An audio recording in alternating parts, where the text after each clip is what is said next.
Hey, everybody, this is Cameron from Obnoxious and Anonymous, and welcome to the Twin Peaks Thought of the Day for Saturday, April 9th, 2022.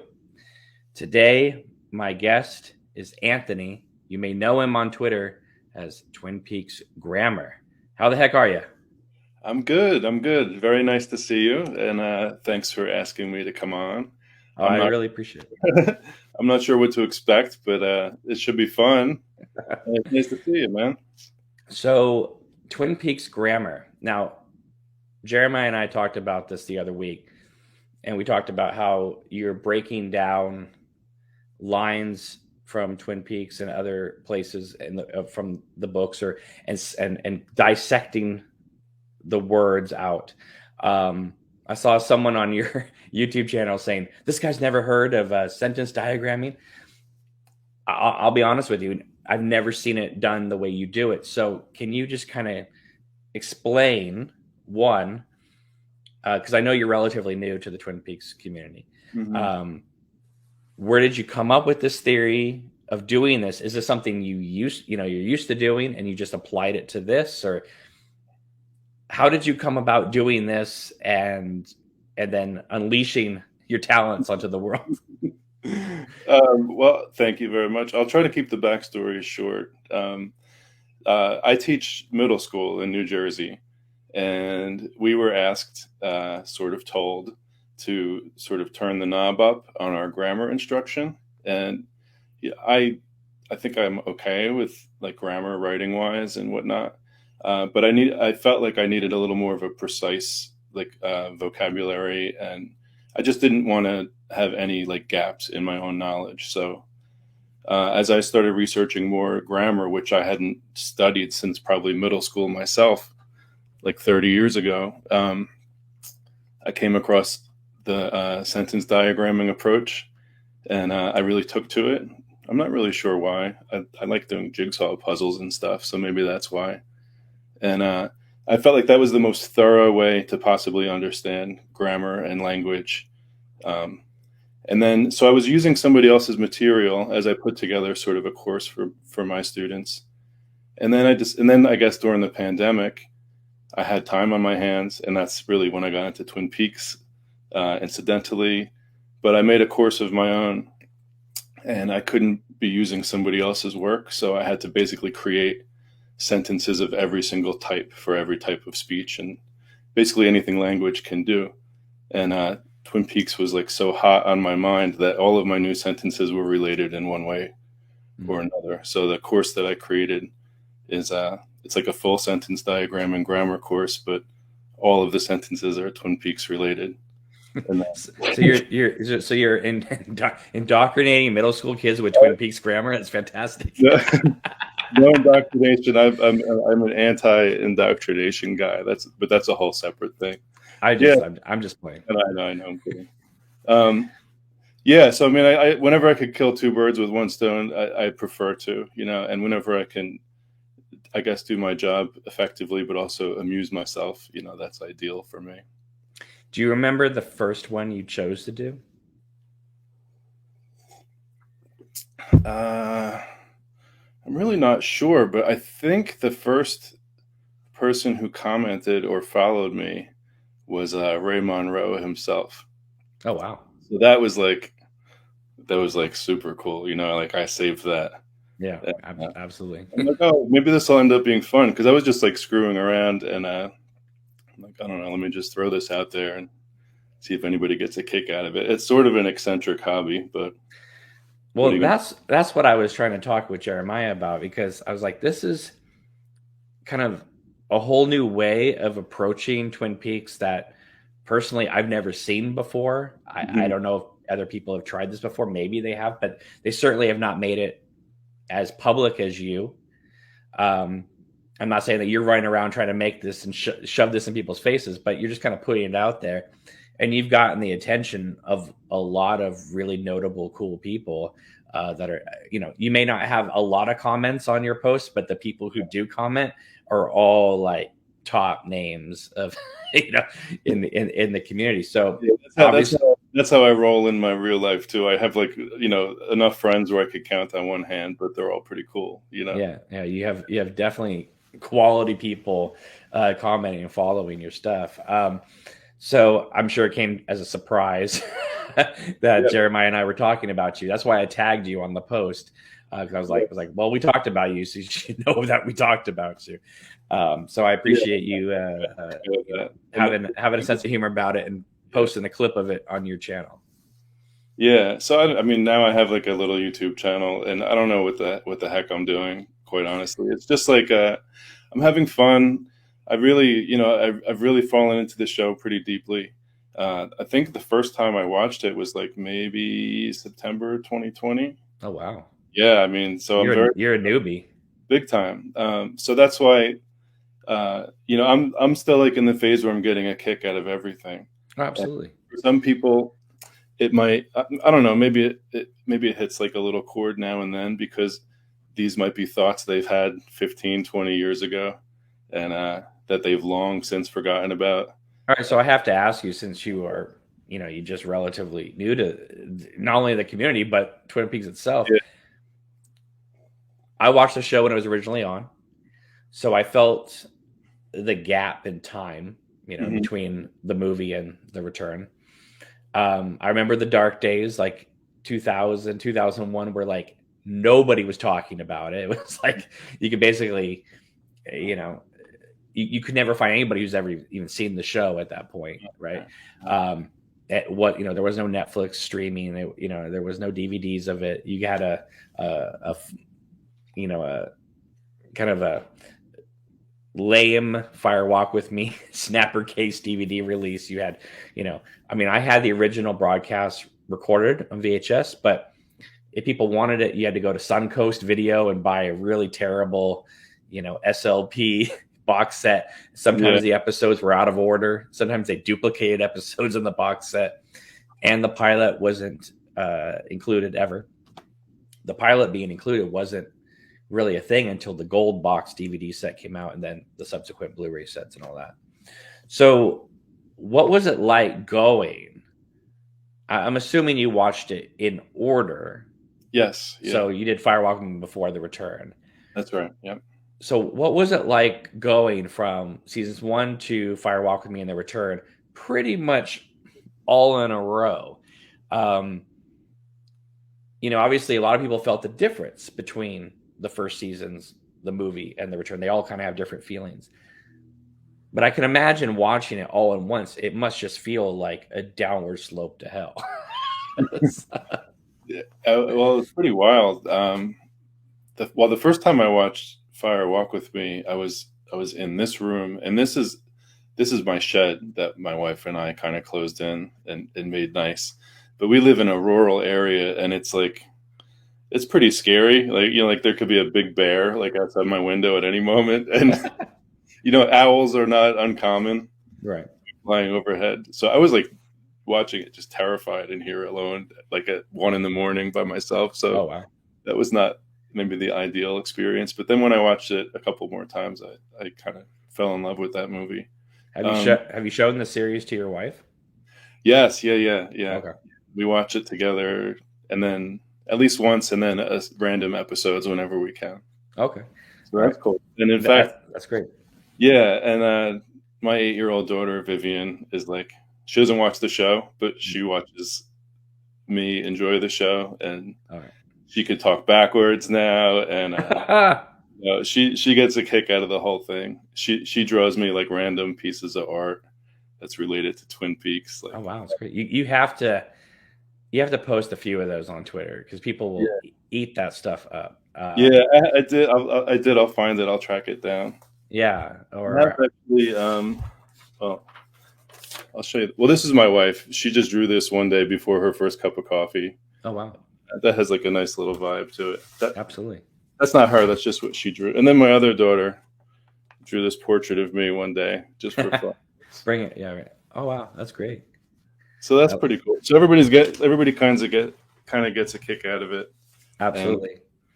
So as you were watching the series, just like right in a row, what was that like for you? Because I think part of the power of season 3 is that gap in time, Yeah. and you didn't do that. That's So right. so I'm but at the same time, it was kind of a luxury too, because you're so into the show that when the season begins with the giant or the fireman talking to Cooper, Yeah. it's just kind of like, wow, here we are. Yeah. Yeah. Like, hell yeah. So there are there are trade-offs to anything in life and on this topic. And, I might have some envy perhaps for people who got to experience things, like in the authentic way. And even when you talk about those dark days, you couldn't find a Twin Peaks friend, and social media wasn't really like popping or anything.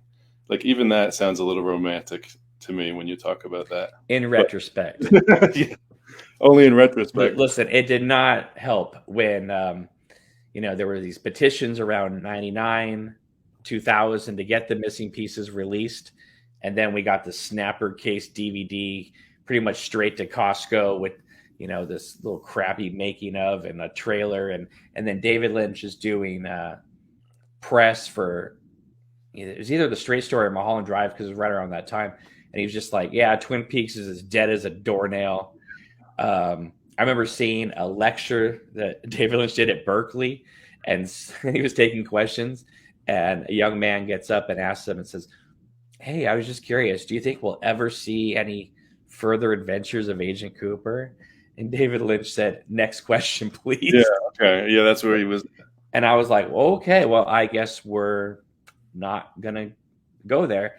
And when I first came into the Twin Peaks community, I had just interviewed Jennifer Lynch, and I had done a tremendous amount of research before I interviewed her. And what that did was it kind of brought back all these memories of growing up watching Blue Velvet, going to the theater, see Wild at Heart, and Twin Peaks was on the air. And I never really forgot it, but at the same time, there was like, I hadn't thought about it in a while.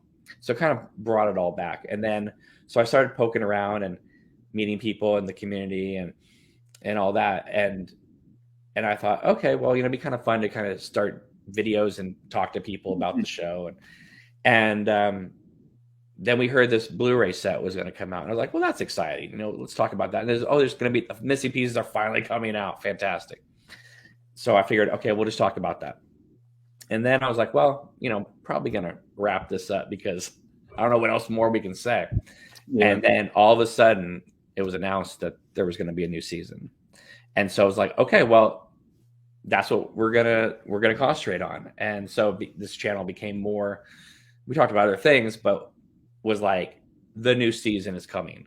What do we think this is going to be? And of course, we were sometimes very right about some things, and sometimes most of the time completely off about other things. But it was such a glorious time. Oh my God! And I think one of the interesting things for me is because I was there before everything kind of picked up and got popular again, I'm now seeing the backside of this, which is after the return's over, you have the hardcore fans that are still out there, but the casual fans have drifted back down to 2010 levels. Sure. So it's like I saw this amazing rise in popularity, and now it's back down to like I said, just the kind of the hardcore people. But every time there's like potential David Lynch news, things ratchet back up again. Yeah. So it's interesting because I grew up with David Lynch primarily before social media, and it always felt like it was you and three other people that. So yeah, it's a whole new thing. I can relate to that feeling now because I do find his stuff like really kind of fascinating. I don't know a ton. I'm not like a big movie guy or even a big TV guy, but I've been sort of captured, and whenever I have a chance to talk about it with people, I get excited. But that's kind of few and far between. Have you seen all of his films? Oh, yeah. I think so. Yeah, I think everything. He hasn't made that many, so. Yeah, and I think that's kind of why I like doing the Twitter thing, even though like I probably spend a little too much time doing it. But it's just a chance to connect with some people, or even just like eavesdrop, uh, because of not having those conversations so much in like my everyday. You know, I'm driving to work, I'm teaching kids, and hanging out with my family. So it's a chance to, I guess it's just a chance to socialize a little bit in that way. But I apologize for not answering your original question, which, like, listen, but by episode 3 of the first season, I'm like, this is the best thing I've ever seen, like hands down. Like, and it Yeah, wasn't a question. we have a special guest here. Yeah. He's telling me about. I don't know if you know this, Jeremiah, but he did not watch Twin Peaks originally when it was airing, or with the Blu-ray box sets. He watched it all in 2020, seasons 1, 2, Fire Walk with Me, and season 3, all in a row. So he's telling me the experience of what that's like to have no gaps and just go straight through the show. All right. Yeah. So you're telling me Yeah. you're on episode 3 and it was the best show ever. Yeah, I mean, I was just blown away, you know, and so hooked in, and it gets under your skin somehow, and I guess to different levels for different people, but it gets under there in so many different ways. You know, there's like the charming stuff. I'm a lifelong like coffee fanatic as it was. So as soon as I saw that, like that just like went right into my bloodstream. The the spooky stuff, like the mystery stuff, is all cool. You know, I like mystery stories, but these are mystery stories of like a different domain, sort of. Right. And then the stuff, the concept of like the bad guy sort of maybe being in your own house or something, or maybe being like inside you in some way, and you wouldn't even know it, or like you couldn't even do any, like the early episodes, you don't have the whole storyline, but that was just like horrifying in a way. So it gets into your skin all sorts of good and bad ways, and It's the old John Carpenter story about where evil comes from.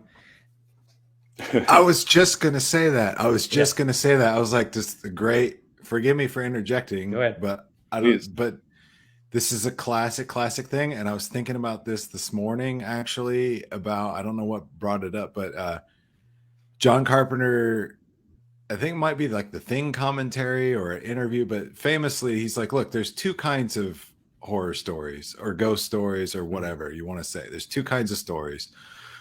Campfire stories. One is you're sitting around the campfire and the guy that's telling the story says, I know what evil is, and it's out there, and it's out there somewhere, and you don't know where it is, but it can come get you at any time. Like this is what evil is. The second story is, I know what evil is, and it's here in this circle. Like whatever you want to call it. One of us is the killer, or it's the evil that men do, whatever. So there's like, it's the external or internal thing. And Cameron and I were just talking about Maggie Mae Fish, this YouTuber, has a new video about the Twin Peaks actually explained, and it's kind of a long thing, but she goes into the whole, like, what was really groundbreaking about Twin Peaks was bringing that home. And it was some great context because at the time, you know, so this is 80s, like this is Satanic Panic and Stranger Danger, and do you know where your kids are and who your kids going out with, da da da da. But even then, it was known that, like, if a child is going to be abused or killed or whatever, like, chances are it's someone they know. Like 98% it's going to be someone they know. 98% it's going to be the father or the mother or an uncle or something like that, right? So what Twin Peaks did was bring that all home. And not that had never been done before, but she makes the point, and it's true, like the whole 1980s like zeitgeist and the 1980s like TV shows was like, oh, it's the other guy. It's the crazy guy down the street that's like going to kill your kids, or it's the kids that are listening to Metallica that worship Satan or whatever. Like those are the ones, those are the killers. And Twin Peaks is like, no, we're the evil, right? Like the evil is here. You wanted to kill Laura Palmer. Right?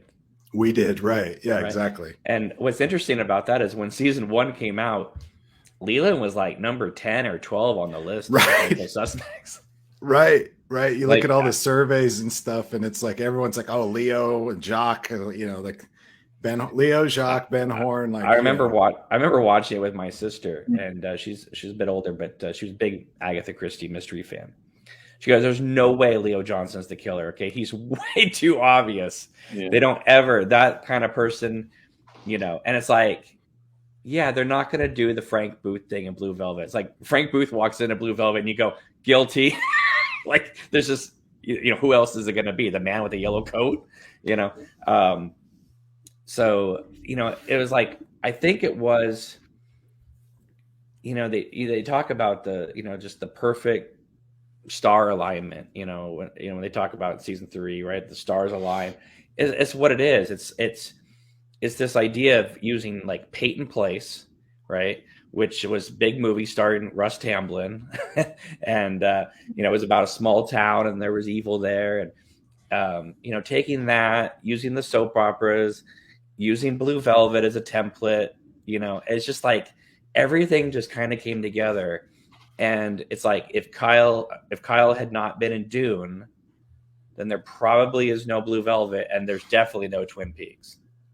And if Dune wasn't a catastrophic failure, ironically, I mean, Lynch hates it and whatever, and it was a big trauma in his life. But like, had that not collapsed, or had that not happened at all, so Dino De Laurentiis made Dune, but Dino's the one that gave him the money or whatever to go do Blue Velvet. So after it fell apart, Lynch was like, well, I'm going to quit making movies or whatever. And he's like, well, I got this idea. And Dino was like, okay, well, you can have some money for it. He's like, but it's my movie. It's my story. I'm going to do whatever I want. I want final cut.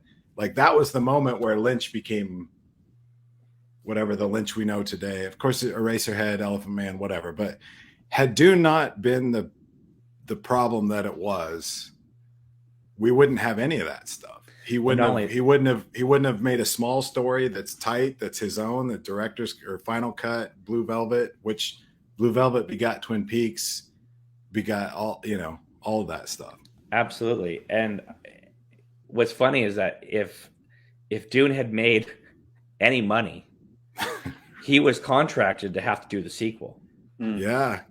He was going to have to, it was a Dune Messiah, whatever the next one was, he was going to have to do it.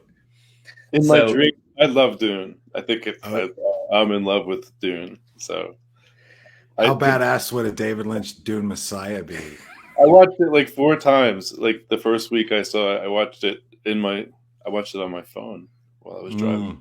I'll tell you one thing about you're watching it on the TV. What's great about Dune is what's great about a lot of these older films too. I'll be right back. I'm sorry. Excuse me just for 1 second. No problem. Oh, no problem. Is that a lot of these older films, when you rented them on VHS, it looked okay.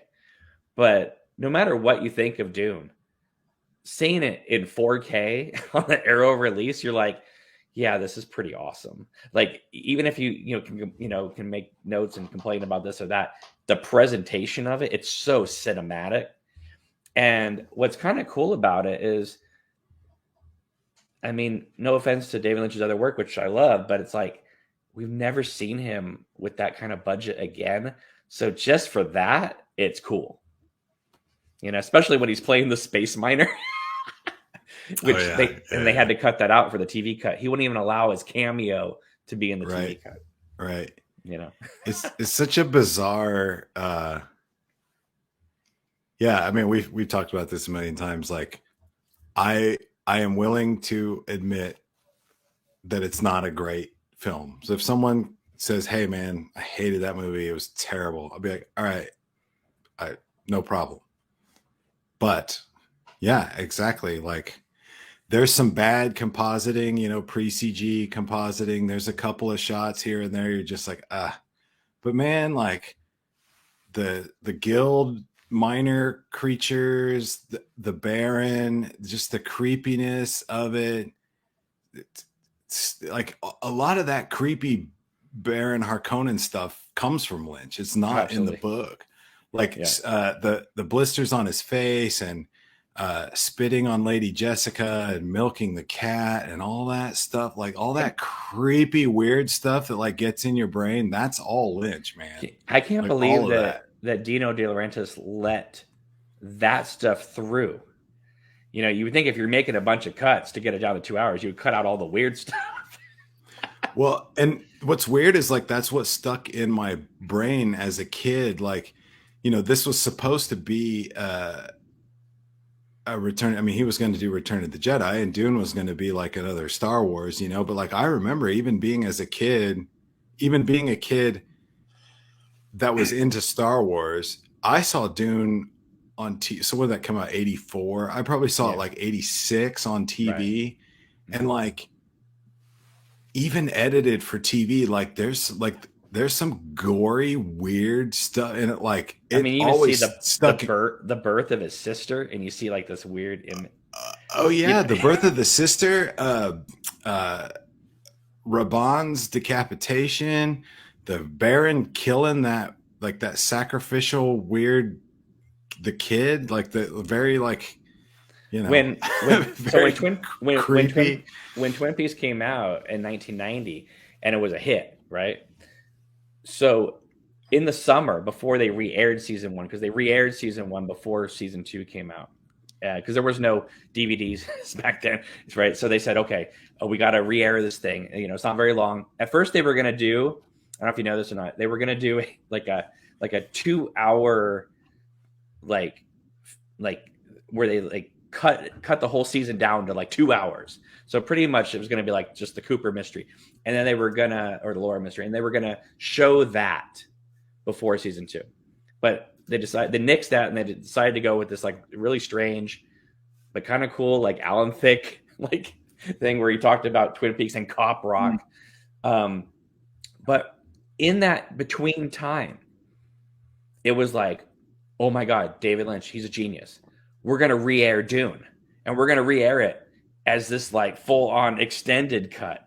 So they were like, you know, I remember the Fox affiliate out here was like, you know, David Lynch's Dune is coming to TV. And so, you know, you would sit down and watch it, and it said screenplay by Judas Booth and directed by Alan Smithy. I remember thinking, now I didn't know anything about Alan Smithy at that time, right? I'm thinking, Lynch's name isn't even on this thing. What are you talking about? Oh yeah.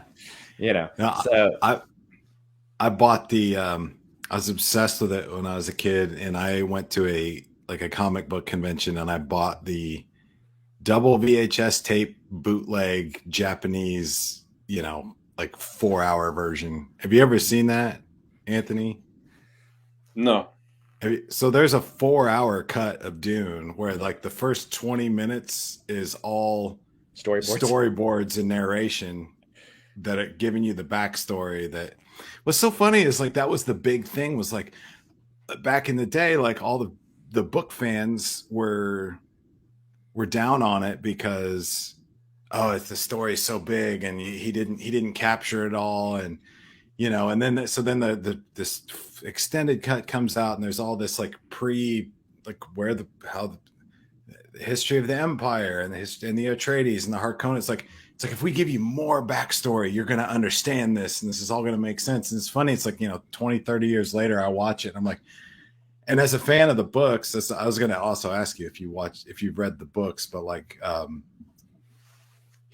think he did a great job with the script. I think there's just a couple of things here and there, like hit and miss. I think maybe it hit at the wrong time. Like, I mean, I would change more than a handful of things. You know what, like, I think the biggest thing, but that script is fine. That script is fine. I mean, I get like the opening narration gives you, if you open a movie with a 10-minute narration, like maybe you're in trouble. No, but he was coming off the Elephant Man. Yeah, but it makes more sense to me than the new movie did. I tried to go into the new movie going like, I'm going to pretend like I'm somebody that doesn't know anything about Dune. And I was just like, what is this story? Like, what is this story? Like, from what perspective, whatever. But like the Lynch Dune opens with the Empire, and it's the Empire. It's the Emperor sitting there, and he's got an empire. And then the Spice Guild, who actually runs the empire, how big business actually runs the planet comes in and it's like, hey, bro, Mr. Emperor, like, we've got a problem. There's this boy that's been born on this planet that you're sending to Dune, where all of our fuel comes from. And this is going to be a problem, we think. And instantly I'm just like, yeah, okay, this makes sense. Like, to me anyway, I don't know, like, and there's scenes that maybe should have been in there, whatever, but for a 2.5-hour movie that he made for a, whatever 900-page book or whatever it is, like, I think it's solid. And I think yeah, I was gonna say though, I think the one thing that I wish could be changed is maybe they should have brought in another writer to do the interior monologues. I think they should just got rid of the interior monologues. Yeah, probably. Much like the Blade Runner, get rid of the narration. Yeah, I think that if they had just got rid of the interior monologue, like, it is a big part of the book. It's like an integral part of the book, and the whole story is very political. Like, I get the temptation to leave it in there. I get it. And I'm not saying that even at the time I would have done different. Like, I get it. But there are times where I'm just like, man, you just hit mute on that one track. I mean, people look at each other, people give each other looks and stuff. And it's like, I think the audience can kind of intuitively pick up what's going on. You don't have to have it spelled out to you. Again, like you said, Blade Runner director's cut's like perfect example. I don't hate the monologue, but there's something to be said for, like, just one of the reasons I hate most, like, modern movies and modern TV is just like it's made for everybody. Like, 90-year-old men and women in China and 12-year-old American boys and girls, they all have to understand it, and they all have to like it, and they all have to spend money to go see it. Like, that's how these new movies are made. And it's just like, yeah, but like, if you're trying to explain everything to every living creature on Earth, the exposition gets a little exhausting for someone who maybe appreciates nuance, I guess. I don't know. Well, David That's Lynch my beef with, like, that's just like my beef with, like, Marvel movies and stuff. Well, Like, David Lynch's Dune, it was so badass that when you walked in the theater and bought your ticket, they gave you a glossary. yeah. I didn't know what the heck was going on, quite honestly, like the first 45 minutes or so. But the second time I watched it, everything made, like, pitch perfect sense. So have you read the books, Anthony? Any of them? Mm-mm. Oh man, I think I would. Yeah. Oh man.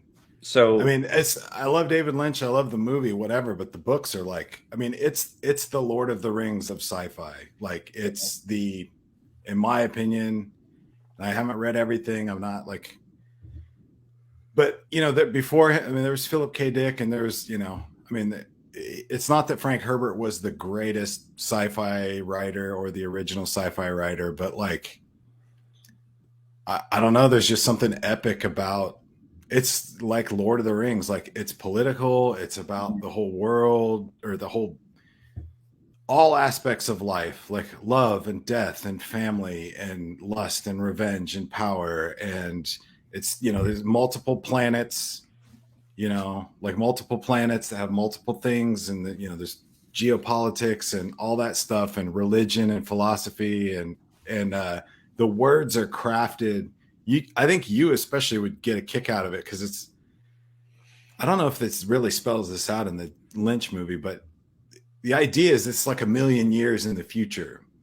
So they have the future of all mankind. So, like, pieces of, like, the Bible has survived, but, like, all these different religions from all over the universe have kind of blended into this whole thing. So, like, they reference what they call, like, the Catholic Orange Bible, which is supposed to be something like our Bible from Earth, that's 1,000,000 years down the road, that's evolved and changed and whatever. So there's little fragments of, like, Shakespeare and little fragments of the Bible or whatever, but at the same time you turn the page and it's like, oh, here's this ancient alien text from some other galaxy that's supposed to give, like, philosophical or religious context to the whole thing. So, like, a guy that's into words yeah, I think I do yourself a favor, man. Read at least the first one. It's kind of a slog. Like, do you ever read Clockwork Orange or anything where like people like it's got its own vernacular. It has its own vocabulary. That's where that glossary. I was gonna say dossier. That's where the glossary comes from in the Lynch movie, is because half of these words, they're all made up. Yeah. They're like any good sci-fi. It's usually it's all made up. I believe Dan Waters, who wrote Heathers, is credited as being one of the few writers to actually create his own vocabulary. Because when you watch Heathers, nobody has ever used most of those words before or since in a movie. Like, it's got its own kind of thing.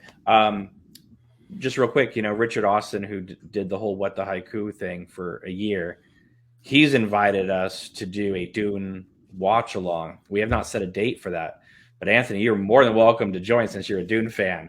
Yeah. What is the haiku? That just jumped out at me. He is a writer. He's written at least a couple of books, and he has a blog, but he did a YouTube channel called What the Haiku. And for a year straight, he did a Twin Peaks haiku every day for over a year. And really cool stuff, talking backwards, shooting different things. Check out his YouTube channel. Yeah. It's really cool. Okay. He said, oh, we should totally do a Dune watch along. And I was like, let's set it up. I think it'd be cool to do it. I mean, I couldn't do it without like you guys because I don't know Dune as well as Jeremiah does. But I think that'd be really cool to get our kind of commentary over that film. So let's just go over a few of these stories real quick because there's some good stuff to talk about, actually. Jeremiah, we do have to do some cleanup, though, from last week. And that is I got the whole post. And Cameron, let me interrupt you real quick. I'm sorry. Is it okay if I stay a little longer? Because I was thinking I would be done by now, but that's okay. You're welcome to stay. Okay. Yeah, it's fun. Yeah, no, please stay because there's a lot of good stuff to talk about here. I'm just here because I heard Anthony was coming. So yeah. Jeremiah wasn't going to show up; it was just me. So, but Jeremiah, we do have to do some cleanup here because we got a hold of the whole Laura Lana Haring post that we weren't able to read the whole thing off. But she had written on Instagram about Naomi Watts and David Lynch. Naomi had just booked a huge movie in which her paycheck was super juicy, but I was nearly out of funds. Neil Edelstein, who organized it, asked me to send some money to throw this party. And as hard as it was for me, I did it with my heart and in my hands. I had no money, but I really wanted to do it, and I did. As I arrived, I got a cold reception from both Naomi and David. I was shocked. They stayed up filming the second episode of Rabbits. I filmed the first one, but was so claustrophobic in the rabbit mask. It has a tiny circle with a mesh, a tip of it to breathe, and I had caught a cold, so I had the sniffles. I was afraid I wouldn't be able to breathe. I almost had a panic attack the first time I had the mask on, but I knew how important Rabbits was to David, so I replaced myself with the gorgeous Rebecca Del Rio. The costume was a bit tight for her, so my replacing myself did not suffice. The rabbit outfit covered your entire body and face, so I was never quite sure why I was iced that night and treated so coldly. But I still managed to have a good time thanks to my girlfriend Rebecca and Gianna Fascio, who is Ridley Scott's wife. I had an incredible night, actually. Giovanna and I continued other parties, and I made peace with David since then. That explains the cameo in Inland Empire. Of course, but that was the last time I ever spoke to Naomi. Yes, you read that right. This is the last photo we ever did together. And so there it is. So, Jeremiah, we had talked about, I guess she had never done Rabbits because of the time frame of when this party was. But it turns out they did the first episode, and then the rest of it wasn't her. So she's only in one, and then voices only the rest. But now we have complete context about this. And as we said last time, like, unfortunately, that's Hollywood. But we were also kind of surprised that she didn't go on to have a bigger career, considering that Ebert was like showering her with so much praise about looking like Rita Hayworth and things like that. So, but I definitely wanted to get the word out about the whole context because we didn't have the whole thing at that point. So yeah, no, I mean, it was literally like we recorded that, and then it was like the next day, it was like, oh, okay, well, it pretty yeah. much. I mean, it's it's not a big, yeah, it's just like, oh, we thought that maybe they filmed it separately and whatever, but I just wanted to say she was in the first episode, so yeah, it's just Hollywood insider stuff where you're just like, okay, man. I mean, so hey, like, first of all, like, I love David Lynch. Naomi Watts might be my favorite actress of all time, but like, people are people, and people work, and some people are. The older I get, I just have no, Illusion. Like, I don't, there are people that, I'm not trying to get political or whatever, but just like, the older I get, it's like, man, like, there are people that I disagree with, let's say politically, that I believe are maybe a little bit too far off the deep end, that I believe are actually like doing harm to the planet. But a lot of those people, those same people, have like been there for me and my family when I needed them the most. And those are the people that help me and help others and help their community like tirelessly. And then there are other people that I think that I ideologically align with, that maybe say and do and vote the way that I do or think you should. But they're the worst people. Like, they wouldn't piss on you if you were on fire, dude. They're like the worst people I've ever met in my life. And life is just this gigantic spectrum of everybody and everything in between, right? My point is like, David Lynch is my favorite director and Naomi Watts is my favorite actor, but like, maybe they're just like not very nice to be around. Well, I'm just saying, hypothetically, yeah. maybe Laura Herring is the nicest lady ever, and David Lynch and Naomi Watts are not. I don't personally believe that, but like, I'm just saying I'm open to that being the case, just because that's been my life experience. Like, people that you think are nice, they're rock stars, people I've met that like you would think like the way they behave in the media, like they're just like these people are total pricks, right? And then you meet them in person and they're like, oh my God, like this is like the coolest dude ever. Like I could totally kick it with this guy. Like, oh man, it's like so down to earth. And then there's other people that portray themselves as being like totally cool and total down to earth. And then like you meet them in person and just like, oh my God, this is like the worst dude I've ever met in my life. Like, I would never be around this guy ever. I would never hang out with this person.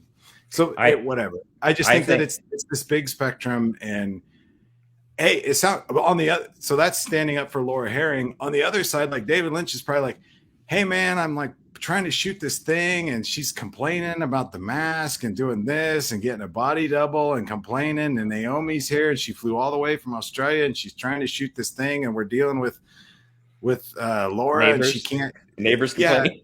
Yeah, neighbors complaining and this and that. Maybe they were just like over it, like completely over it. And then Laura's like, hey, I threw this party for you guys. And they're like, yeah, it's great. Okay, thanks. All right, see you later. All right, so let me just I don't know. You never know. Let me just play little devil's advocate here, because I mean, David Lynch always portrays himself as being super nice, and everybody always says he's super great to work with. He's super nice, and I don't disagree with that at all. But and I would say, if there is a flaw in the man that seems apparent to me, is it seems like when he's done with you, he's done with you. And you hear this all the time about, girlfriends or wives he's had, where it's like Isabella Rossellini just woke up one day and she was out after 5 years of going out with him. And it just seems like he's very much in the Kubrick vein, is if he gets along with you, if he needs you for something, he's totally there for you. But there are people he's worked with that did great work. They've never spoken to him before since that thing. And then there are people like Kyle. he uses Kyle like Hitchcock used Jimmy Stewart. You know, it's just like some people he just really clicks with, and other people you're there, you work with him, or you're dating him, and you're out. I mean, like, listen, for a man who says he never wanted to get married and have kids, the guy has been married plenty of times and has plenty of kids. You know, so I'm just saying, like, even Mary Sweeney, who was with him for 20 years, got the shaft. So is it that long? Almost, yeah. Yeah, that's crazy. Yeah. So, I just, you know, and again, like, it was funny because I listened to, once in a while I will listen to stuff that I've done, and it's usually always like your show.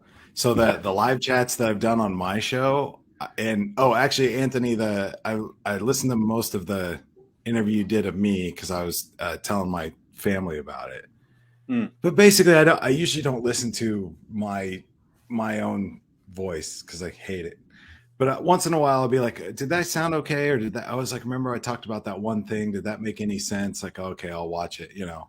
And it's funny because I rewatched that stuff and the Laura Herring stuff. And it kind of tied into the Will Smith stuff, the Oscar stuff, because I'm just like, at the end of the day, it's like these people are just, they're all freaking filthy rich and have no real problems in the world at all. And I don't really have much. So it's like, as much as you like, oh, you know, Laura Herring's got all these comments on the Instagram. Oh, you know, oh, that's terrible, or oh, that's great, or oh, that's wonderful, or whatever. Like, her Instagram is like her on a yacht, like every day. Every day she's like on a yacht somewhere out in some island or outside of New York City or whatever. I'm just like, holy crap, man. Like, well, it's like the people who I think things are interesting, and I'm a big bleeding heart. Like, I want everybody to be happy. I don't wish any kind of harm on anybody. But it's just like, I don't have a whole lot of patience for like rich, successful people on yachts telling me about their problems. Well, the flip side is the flip side of that is people who praise Mark Frost on Twitter and, oh my God, you changed my life, and you know, you write these great books, and your involvement in Twin Peaks is the greatest thing ever. And then you follow these same people over to Facebook, and they're just like, without David Lynch, it's not Twin Peaks at all. It's like, well, wait a minute, you're telling Mark Frost that he's a huge contributor to this world, but you're saying if it's not David Lynch, like if Mark Frost decided to do a season of Twin Peaks by himself, it's not Twin Peaks. But if David Lynch does it by himself, it's Twin Peaks. And then when people say, "Oh, Fire Walk with Me is the greatest thing that ever happened in the Twin Peaks canon," okay, so you're basically saying Mark Frost had nothing to do with Twin Peaks then, because he had nothing to do with Fire Walk with Me. Anyway, Anthony, I'm so happy you're here. It's great. He's like, he told me before, he's like, I may get quiet a few times. So let's get actually. If I may, very quickly, it's going to be a compliment, Jeremiah. So you'll want to hear it. I just appreciate you taking a minute there to what is it? Express open-mindedness? No, I think it's being normal. Like you look at your thumbprint, and everybody has one, and they're all different. And why would, maybe this is corny sounding, but why would we anticipate that people's belief system or forget about voting patterns, but why would we anticipate that people's outlooks would be similar? They would be wildly different. And how could it be otherwise? That's kind of like my take on it. So, like, because everybody has their own life experience, their individual mix of emotions and thoughts and ups and downs and whatnot. And it's just strange to me to I don't know, I guess there's a lot of like demonizing I see of other people as far as like what their beliefs are or whatnot. And I think anytime I hear somebody just act normal, what I would consider normal, it's like a little bit of a breath of fresh air. And so I just wanted to compliment you for that. Yeah. No, I agree. It's just it took me 40 years to like figure that out. I just like I don't know. I don't know why. I don't know why that is. I just I've started to realize that it's just like it's a spectrum. Everybody's on a spectrum, and it's because like yeah, like life experience and experiences and beliefs, and like I think that we're all kind of conditioned to, I don't know, like if you believe X, then you must believe Y and Z. And this other person that believes A must also believe B and C. Well, I hate C. So Yeah. this person that believes A must believe B and C. Therefore, I don't like that person because they must believe C. It's like, hey, like that's a big leap between A and C. You know what I mean? I mean, I don't, that's Yeah, maybe too yeah, abstract or whatever, but it's just kind of like, hey, man, like, you know, um, I get it. I personally find it like very off-putting, but normal to take that approach. But like you don't have to eat all the ingredients in a recipe, so to speak, or you could like vanilla bean and maybe not want maybe not want the flour, so to speak. Like you don't have. It's not like a costume. Somebody's right. or their belief system, and it's but it's often treated that way. And like for me personally, like literally nobody is ever going to tell me like who to like, who not to like, uh, who to communicate with, etc. Some of my closest friends like really range the whole spectrum, and I've moved all over the spectrum myself. So it's just like a personal, I don't know, personal pet peeve, I guess. Yeah. Yeah, I get it. And it's because you're just like, well, and it's not just a political spectrum. That's the problem. Is Yeah, just that yeah, I don't know. we're trying to. It's tough because like I am super opinionated, and when I'm on social media, like basically my only social media is my Take the Ring stuff, and I try to be pretty much apolitical and not really try to get into any of that stuff because I'm also super into that stuff. And like I don't know, like I just don't want to be involved in that kind of categorizing. I don't know, it's tough because I'm super opinionated and I get super mad and I'm super passionate about a lot of stuff, but like you vocalize that stuff. uh I've lost friendships and things that I'm just not gonna do anymore. Yeah, So that's why it's like, well, I'm on social media like with Take the Ring, and I try. I mean, once in a while, like I'll like a post or maybe I'll share something about, I don't know, taking COVID precautions and things like that. But like, I'm not trying to be political.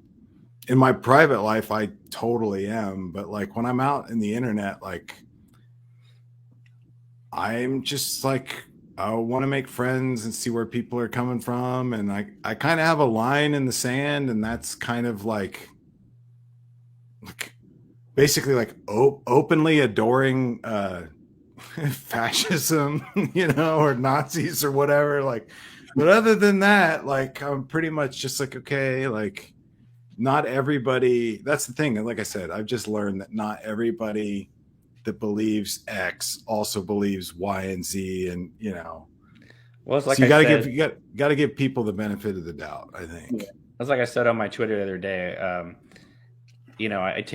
I talk entertainment. I take entertainment seriously, and politics should be serious. But a lot of people who engage in it treat it as entertainment, and so that's why I enjoy talking about both on Twitter, just because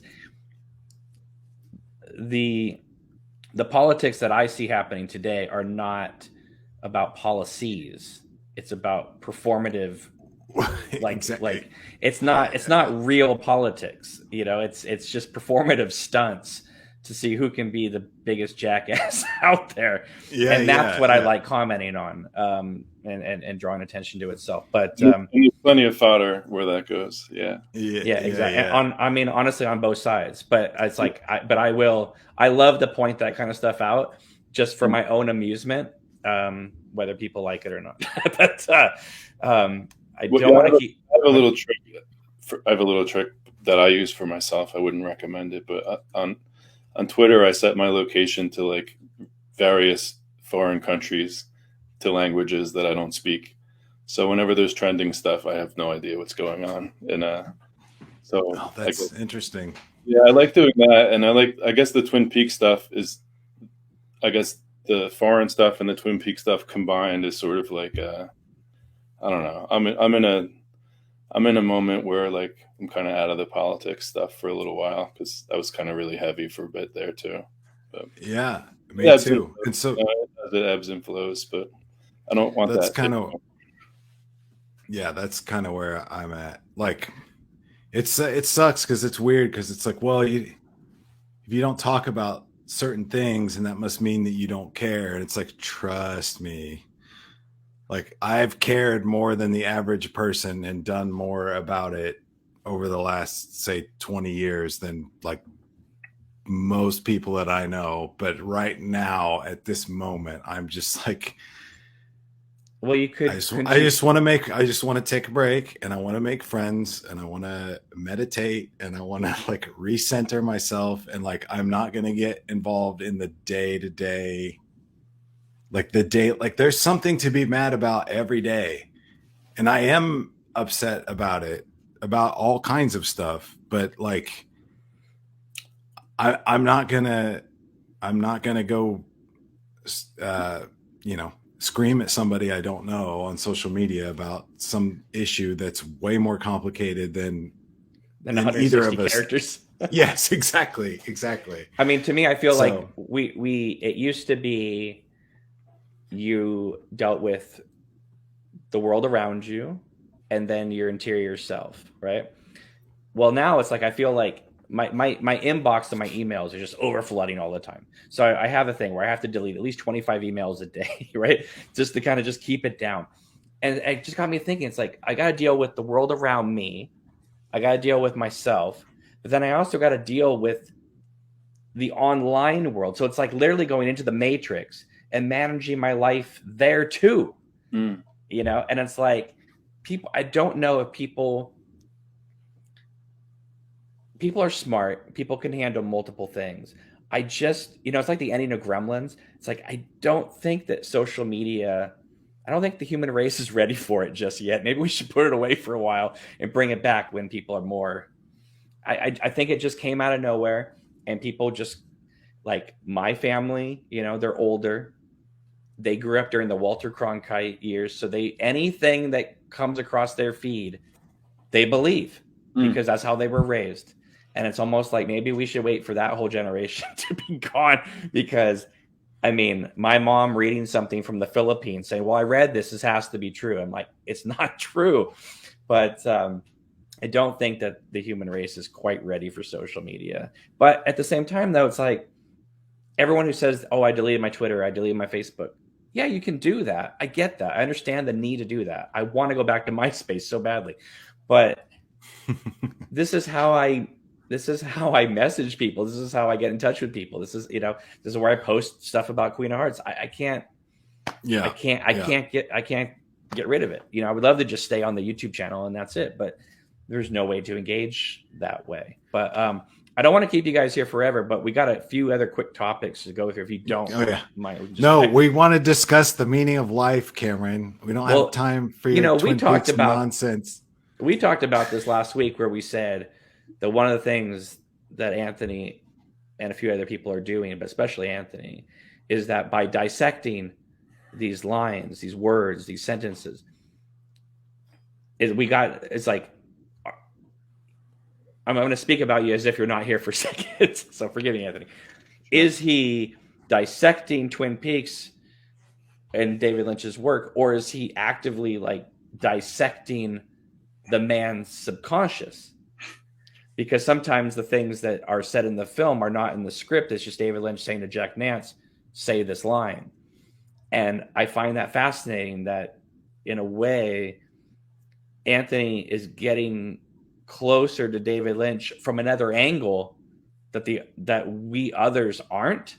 And that's not a knock against us. It's just that he's coming at it from a different perspective.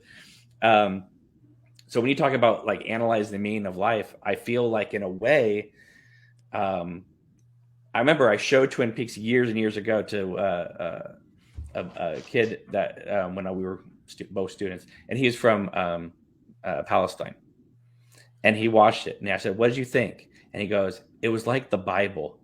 There's a lesson about everything in life that just from that one thing." And it's like I feel like Interesting. To discuss Twin Peaks is almost like discussing the meaning of life, because every person brings their own way of thinking about life to it. And so by talking about, it's almost like if you talk about religion, if you talk about politics, people can get heated, this and that, but you can talk about all that stuff within the world of David Lynch or Twin Peaks, still get your point across, but you're talking about, a fictional world, but you're still communicating how you feel about the world and life through discussing these characters. That's such a nice point. I know I'm not supposed to be here, or I'm supposed to, I'm supposed to be getting ignored right now, but that's such a good point that you have this sort of like mediator in between, which is like the artwork. And Right. it's so rich, and it has so many angles. It's like a prism, that it is like this nice like third space that two people can sort of not meet in the middle, but you could use that as like a prism to sort of mediate whatever conflict you might have.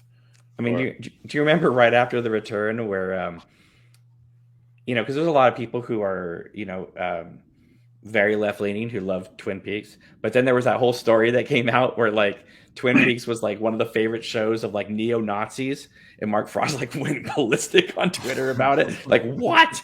Right. And What it was like, there? Why was that? Not why did he go nuts, but like, what was the angle from that? Mostly because in the original series, there's not a lot of non-white characters. And it was like this, It can't just be that. I mean, there was a little bit more to it. I can't remember. Lynch came out and said something kind of sort of abstractly positive about Trump. So that was wasn't kind abstract. It was pretty. Well, it was he was like, well, so basically he's screwing everything up. He's disrupting everything. So maybe in the long run, this could be good, is basically what Lynch said. Well, David Lynch. So people just kind of like, everybody just went like, people were very, very excited. Yes. But, in 1990, when he was doing press for the season 1 of Twin Peaks, I have it. I mean, it's People Magazine, Newsweek.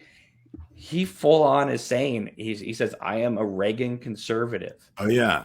Okay, yeah. But back then, there's no social media, right?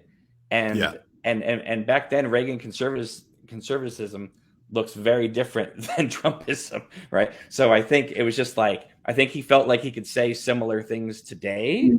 Yeah, interesting. And I mean, because it was no, I mean, he was advertising all over that he was a Republican in 1990, and everyone was like, that's very strange. This guy who makes Blue Velvet's a Republican. Yeah, he's complex. Yep. Yeah, and that was the thing. So Lynch is also one of the reasons why I love him, is because he's also the quintessential example of just like, either one, like, don't listen to celebrities for political advice, because he's also come out and said, no, I'm a libertarian. He's also come out in support of Bernie Sanders. He's like, hey, I like this Bernie guy. He seems cool, So like, I mean, so it's like, and being a Reagan conservative in the 80s, 90% of the American public were Reagan conservative, supportive, like, so like, so on one hand, it's just like, hey man, maybe celebrities, maybe celebrity artist weirdos, even if we love them that make brilliant art, maybe we shouldn't necessarily take political advice from. But on the other hand, like if he is the all-American Boy Scout regular dude, like, yeah, that makes sense. He kind of likes Reagan, kind of a like libertarian. I mean, I'm not a libertarian, but there are things in that kind of like philosophy that I can get down with. I'm not a socialist. I'm not a socialist either, but there's a lot of things that Bernie Sanders fights for that I am totally on board with too. So it's kind of like, hey man, again, like I was saying, like I think everything's a spectrum. Well, it's like so just because one time, and again, like he didn't say, "Oh my God, I love Donald Trump. He's the greatest guy ever." He said, "Hey man, this is kind of crazy. Like he's messing everything up, but our system's messed up anyway. So maybe down the road, this could be a good thing." Is basically what Lynch said. But then, of course, it's like I said, like it's social media, like you just said, it's social media. So like. In 1985, if he says, I'm a Reagan conservative, you didn't have 1 trillion people all at once the next day arguing about it. Where his producer has to come out with a damage control statement. And, and then Trump's, doing the speeches and saying, this David Lynch guy, he loves me, which was hilarious. But it's that the idea that Donald Trump, sorry, not to get political, but a guy that probably hasn't read a book ever, like the guy that, David Lynch, a great director. Oh yeah, Donald Trump. You watch David Lynch movies. You sit around with friends and drink coffee and like intellectualize about surrealist, fucking artistic, whatever. Sorry, I don't believe it. I don't believe it. He's a great filmmaker. It's that theory. It's genius. I loved Inland Empire. I sat through all 3.5 hours of Inland Empire. Well, there's a theory out there that let's talk about it. I also believe that while Lynch grew up at a certain time and believes certain things, there's also this wild theory that's been around for a long time, which is if you look at the history of horror films, the greatest horror films always come out when a Republican is in office. Whenever a Democrat's in office, we get really lame horror movies. And so, Lynch really thrived. Because I think he loves that tension. He loves that pushback. Like, I'm going to do really naughty, crazy things in this established framework, and I think that's just part of his appeal. But anyway, let me just run through a couple of these other topics real quick. Sorry. But how is this for a transition here? We have these awesome new these sweatpants, sweatshirts coming out of Tweeds here. A long time ago they did, not them, but there was those bike outfits that came out for Twin Peaks. I had no idea what that was all about. I'm like, what? Oh, you have them? We haven't? I don't know. Oh, okay. I don't know if he's coming back or just. We'll be right back. I'm sorry. Oh, okay. Yeah. Okay. We thought cool. Angered you and you left. Yeah. It's like, no, don't leave. The biker outfits. Yeah, I'm running outside to scream at the sky. No, I'm just, I'm good. I don't know what the biker outfits were all about, but I remember that. I don't know what those were about either. I don't know, but this at least looks comfortable. Yeah, and I think these look great. I mean, it's like they had let's see, where is it? Yeah, Place Both Wonderful and Strange, North Bend, Washington, and they got pictures on them. I love that one too, and I love the rose pattern. It just looks comfortable. That's all.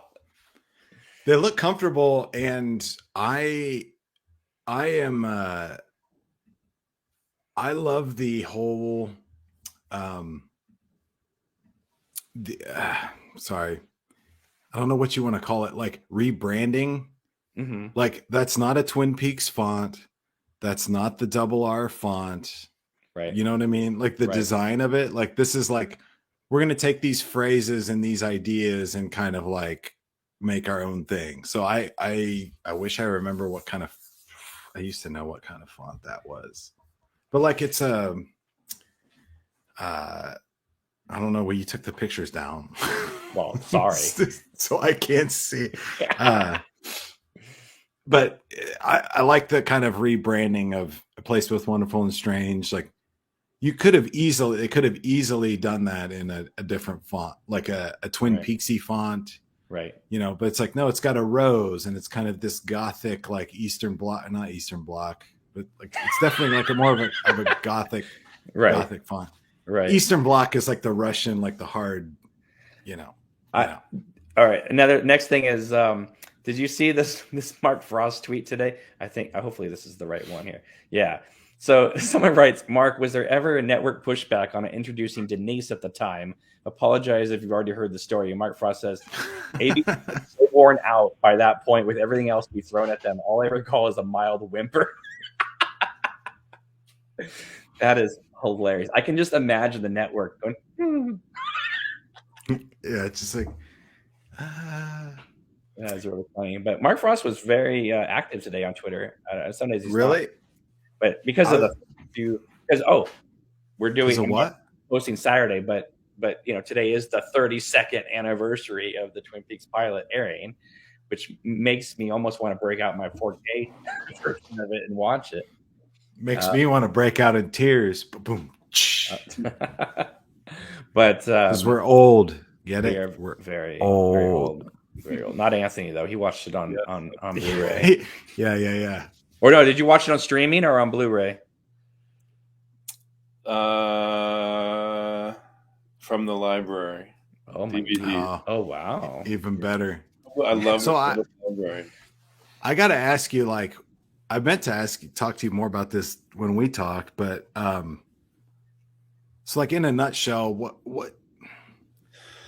was the experience like? Do you especially from Fire Walk with Me to The Return, like, do you wish you had more time? Do you think it matters? So like I'm totally just an open book on this because like I'm so entrenched in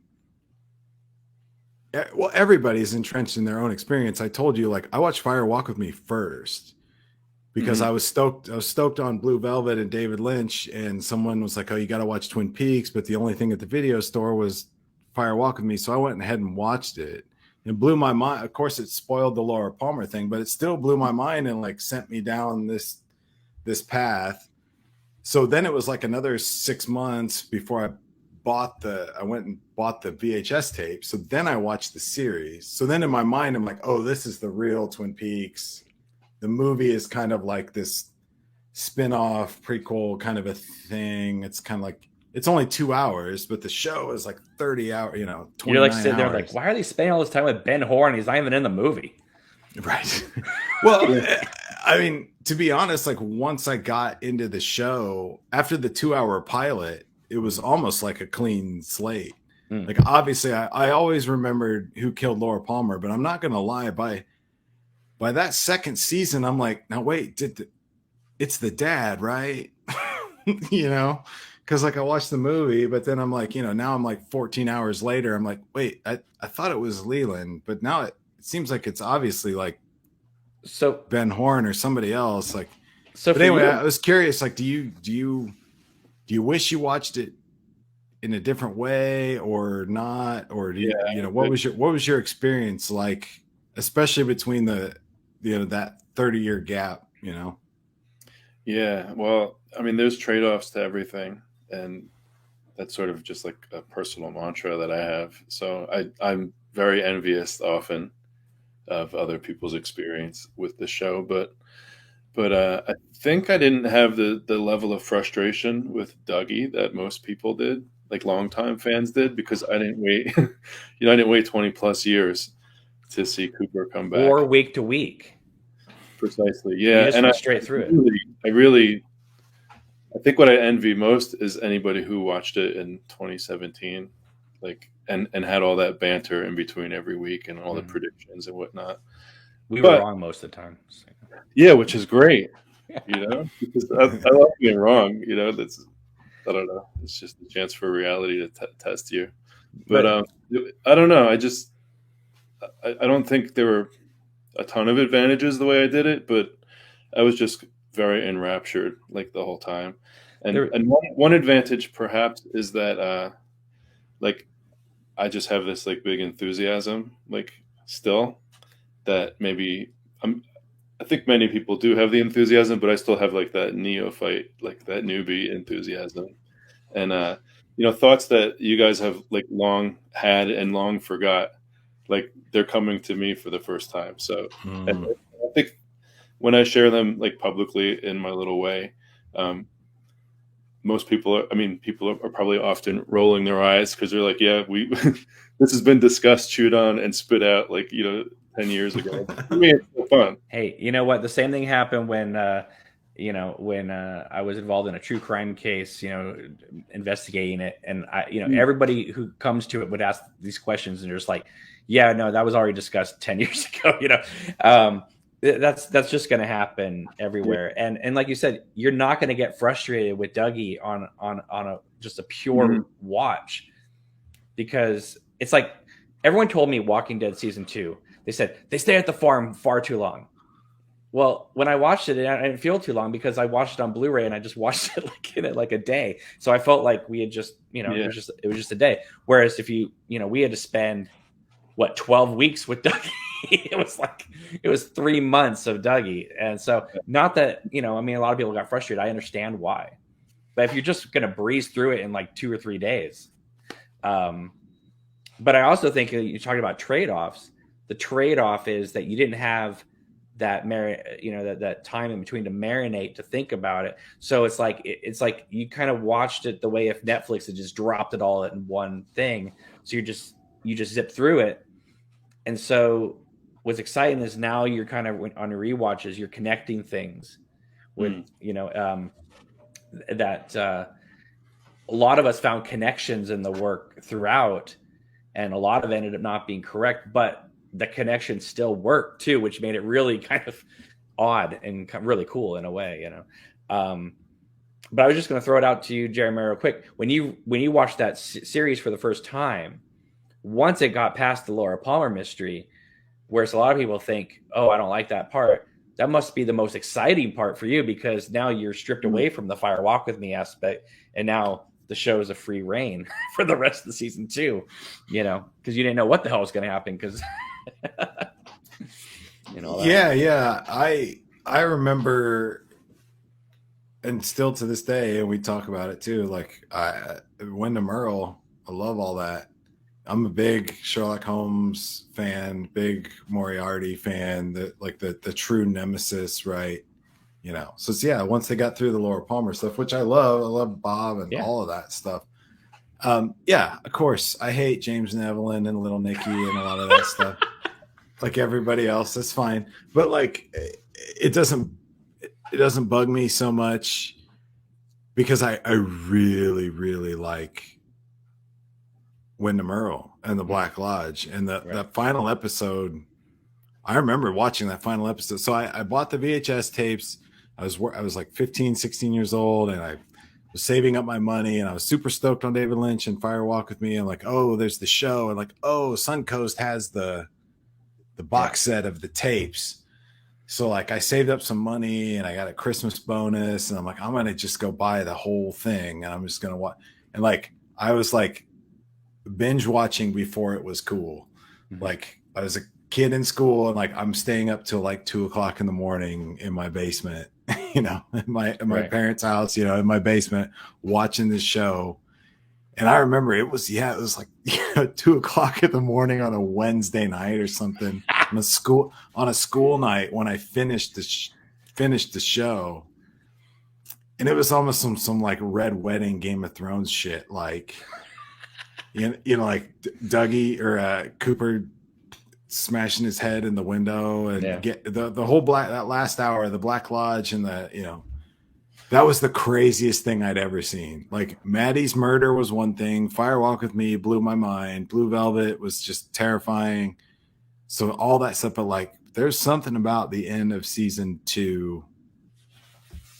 Like it might be like my favorite thing ever that I've ever seen, because I've just what's that? Oh, nice. Yeah, what is that? Probably read this way, way, way back in the day. It's called Mapping the Red Room. And John Thorne basically broke down like the whole Red Room. Which room is which? Yeah, and yeah. So cool to read that. Yeah, I remember watching that live though. Show you because that episode was just crazy off the charts. I remember watching that live on was it Monday, June 10th, 1991, and we had no idea they were making a movie, and so you were sitting, and they put the final two episodes together. So basically, it was Miss Twin Peaks and the finale together. Yeah. And I remember it was just one of those things, one of those episodes where you were looking at the clock, looking at the TV, looking at the clock, because you're like, they only have 10 minutes. They only have 8 minutes. They only have 7. How is this going to end? And then when it ended, it was just kind of like, wow, this is maybe the whole thing had nothing to do with Laura Palmer. Maybe this whole thing was watching Cooper's innocence to corruption. And at that point, we didn't know that the doppelganger had gotten out. It just seemed like Bob had jumped into Cooper.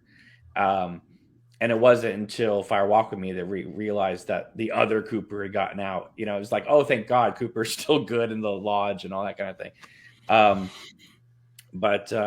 No, and then even Lynch using the fire imagery from the opening credits of Wild at Heart, like in the Black Lodge, was really interesting. Yeah. Because it's the exact frame when it says music by Angelo Badalamenti in Wild at Heart opening credits. That's the frame when Wyndham Earle stabs Cooper in the Black Lodge.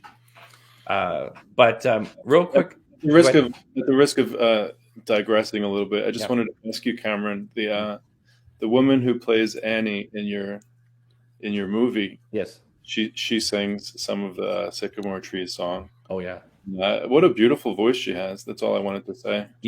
When she did that, I was like, is there any more that she can sing in this movie? Because she told me she had done singing before, but that part of the film, didn't need to be an expert singer. But it's like the chills that people tell me they get when she sings it in the hospital. It's like, that's what I felt like we were filming it. It's like, I had no idea that the way she holds her eyes after, and real, because if you think about it, in the show, she's already in the lodge when Cooper comes in the Black Lodge. So she would have heard that song echoing through. So when she's kind of going through this whole PTSD thing, talking to Major Briggs about it, that's what she would remember, that's what we remember when we think about the Black.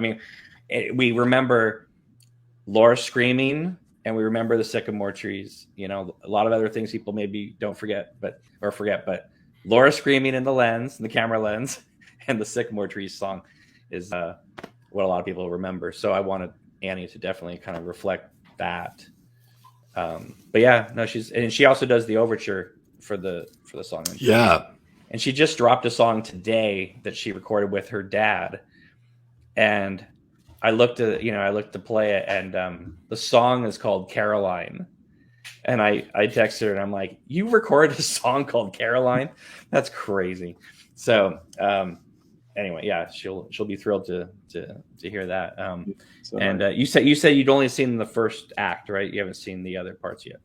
The first, most of the second as well. Oh, okay. So you saw the whole Cooper, Wyndham Earle, Caroline dinner scene. Yeah. Okay. That's funny. All right. Next story real quick. I don't know if you saw this. This is really cool. I thought it was a great kind of theory out there. Javier Valencia, that we see on Twitter all the time, says a question to Mr. Frost about Little Twin Peaks mystery. John Justice Wheeler had to go to Brazil. Mr. C traveled to Panama sometime later. Maybe he took it out of the way, a wicked revenge for replacing him in Audrey's heart. And then Cameron from 25 years later writes, they did this fan dossier contest years ago. And this is what I wrote. Mr. C went to Brazil, killed John Justice Wheeler, took his money and company, and began to build his enterprise. Now, what I find interesting about that is going off that, the idea that in the final dossier, it says that he went to the cabin, killed Leo. We know he's got Wyndham Earle's briefcase at the beginning of season 3, the sycamore tree in the New York apartment with the glass box.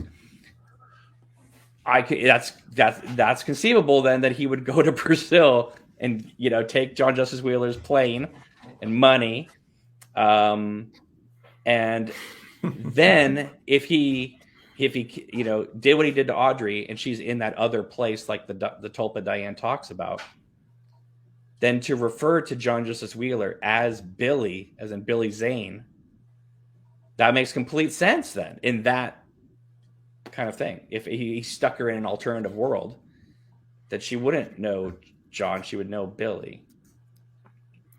Oh yeah, I retweeted. What do you think about that? Or about him killing John Justice Wheeler? Go ahead. I want to know what Anthony thinks. Well, I like your method of saying if A then B, if B then C, if C then D. Like whether it's accurate or not, it's internally coherent.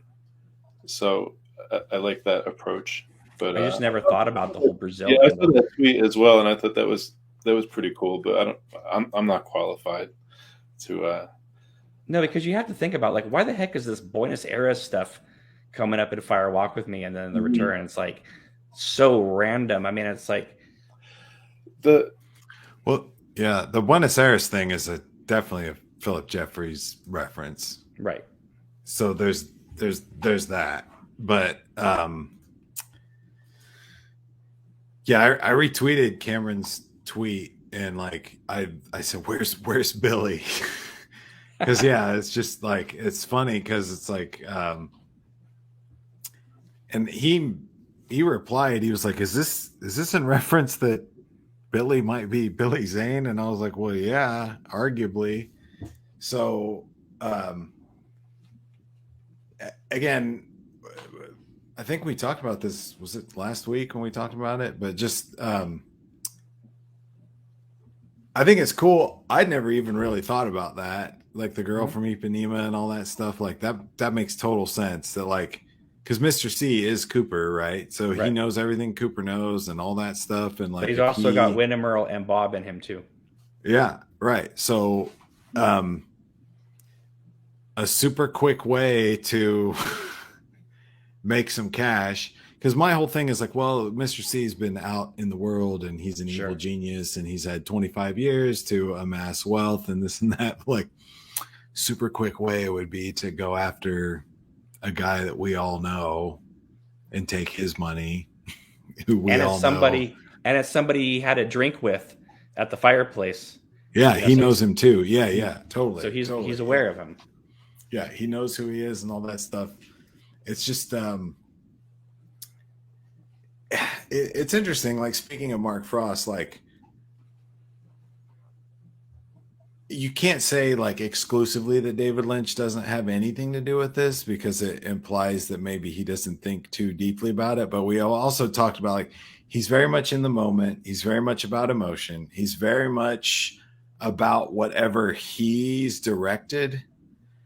So I had a good conversation. Sorry, digressing a little bit, but I got in a conversation with someone in my comments that commented on one of my videos about how The Missing Pieces is very Return-like. And I was like, yes, absolutely. I've got a whole page of notes about how The Missing Pieces, by the way, is very long. Like, those sequences are kind of long. There's long pauses between dialogue. There's not a lot of music. This is where you have Lucy can't figure out the intercom in The Missing Pieces, which is just like Lucy not knowing how to not figuring out cellular phones. You've got, there's more than that. But there's a lot of stuff in The Missing Pieces. I think that, like, when Lynch put The Missing Pieces back together for Fire Walk with Me, The Return to me feels like a logical step. I feel like there's certain themes, there's certain things they talk about, whatever that ended up in The Return. My point is that, and that you and I talked about last week, is that Lynch is very much about what he directed. So he doesn't necessarily remember all the little details about, like, little Nicky and James and Evelyn. Like, no. Right. But the Maddie Ferguson and Bob and the Roadhouse and the Giant and the final episode and things like that. Like in his mind, that's like his Twin Peaks, right? So, I just think it's funny because Frost to me is the opposite. Frost is the guy that's like, in my opinion, he's like got like done all the hard research. Like not only did he basically run the whole show, the original series, like he basically ran the whole thing. There's stuff in like lore, like the return. There's stuff in the return that references like Laura's secret diary and little tiny references throughout. Like to me, that's all Frost, because Frost is the guy that probably analytically went through everything meticulously, like the Scott Frost novel, the Jennifer Lynch's diary, the books that he was writing, you know, all of the like hyper detail oriented stuff that ended up in the return, I think is a Frost thing. So I'm curious if his headcanon, if Frost's headcanon goes that far back. Like I would not be surprised if I had Mark Frost like cornered in this room and be like, hey man, did Mr. C go to Brazil and kill JJ Wheeler and like take all his money in his private jet? Frost would be like, yeah, that's what I was thinking. Maybe. I mean, maybe not, of course, but like if the answer is yes, then in my mind that's a Frost thing for sure. So this is my wild theory out there. I think that season 3, The Return, was primarily designed not only just to kind of bring it back, but the main motive, I think, for both men, David Lynch and Mark Frost, was redeem Fire Walk with Me. I think David Lynch got so trashed with Fire Walk with Me, and he even when he's promoting Lost Highway and Charlie Rose, he was like, I really hope people one day take another look at that film. I really think that they felt season 3, this is a way to, you know, we can explore it deeper and we can make Fire Walk with Me now not the crazy stepchild, but an essential piece, a bridge, if you will, to this new series. Frost, who had nothing to do with Fire Walk with Me, that's his main goal, is I need to put Fire Walk with Me in continuity because I had nothing to do with it. And now I have to make it make sense so that I can be finally at peace with a part of Twin Peaks that I had nothing to do with.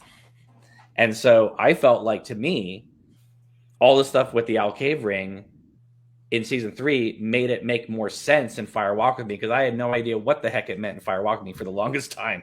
But then once you see it placed on Ray Monroe and then he's in the Black Lodge, you go, oh, okay, this is why Cooper's telling her don't take the ring, because he doesn't want her in the Black Lodge.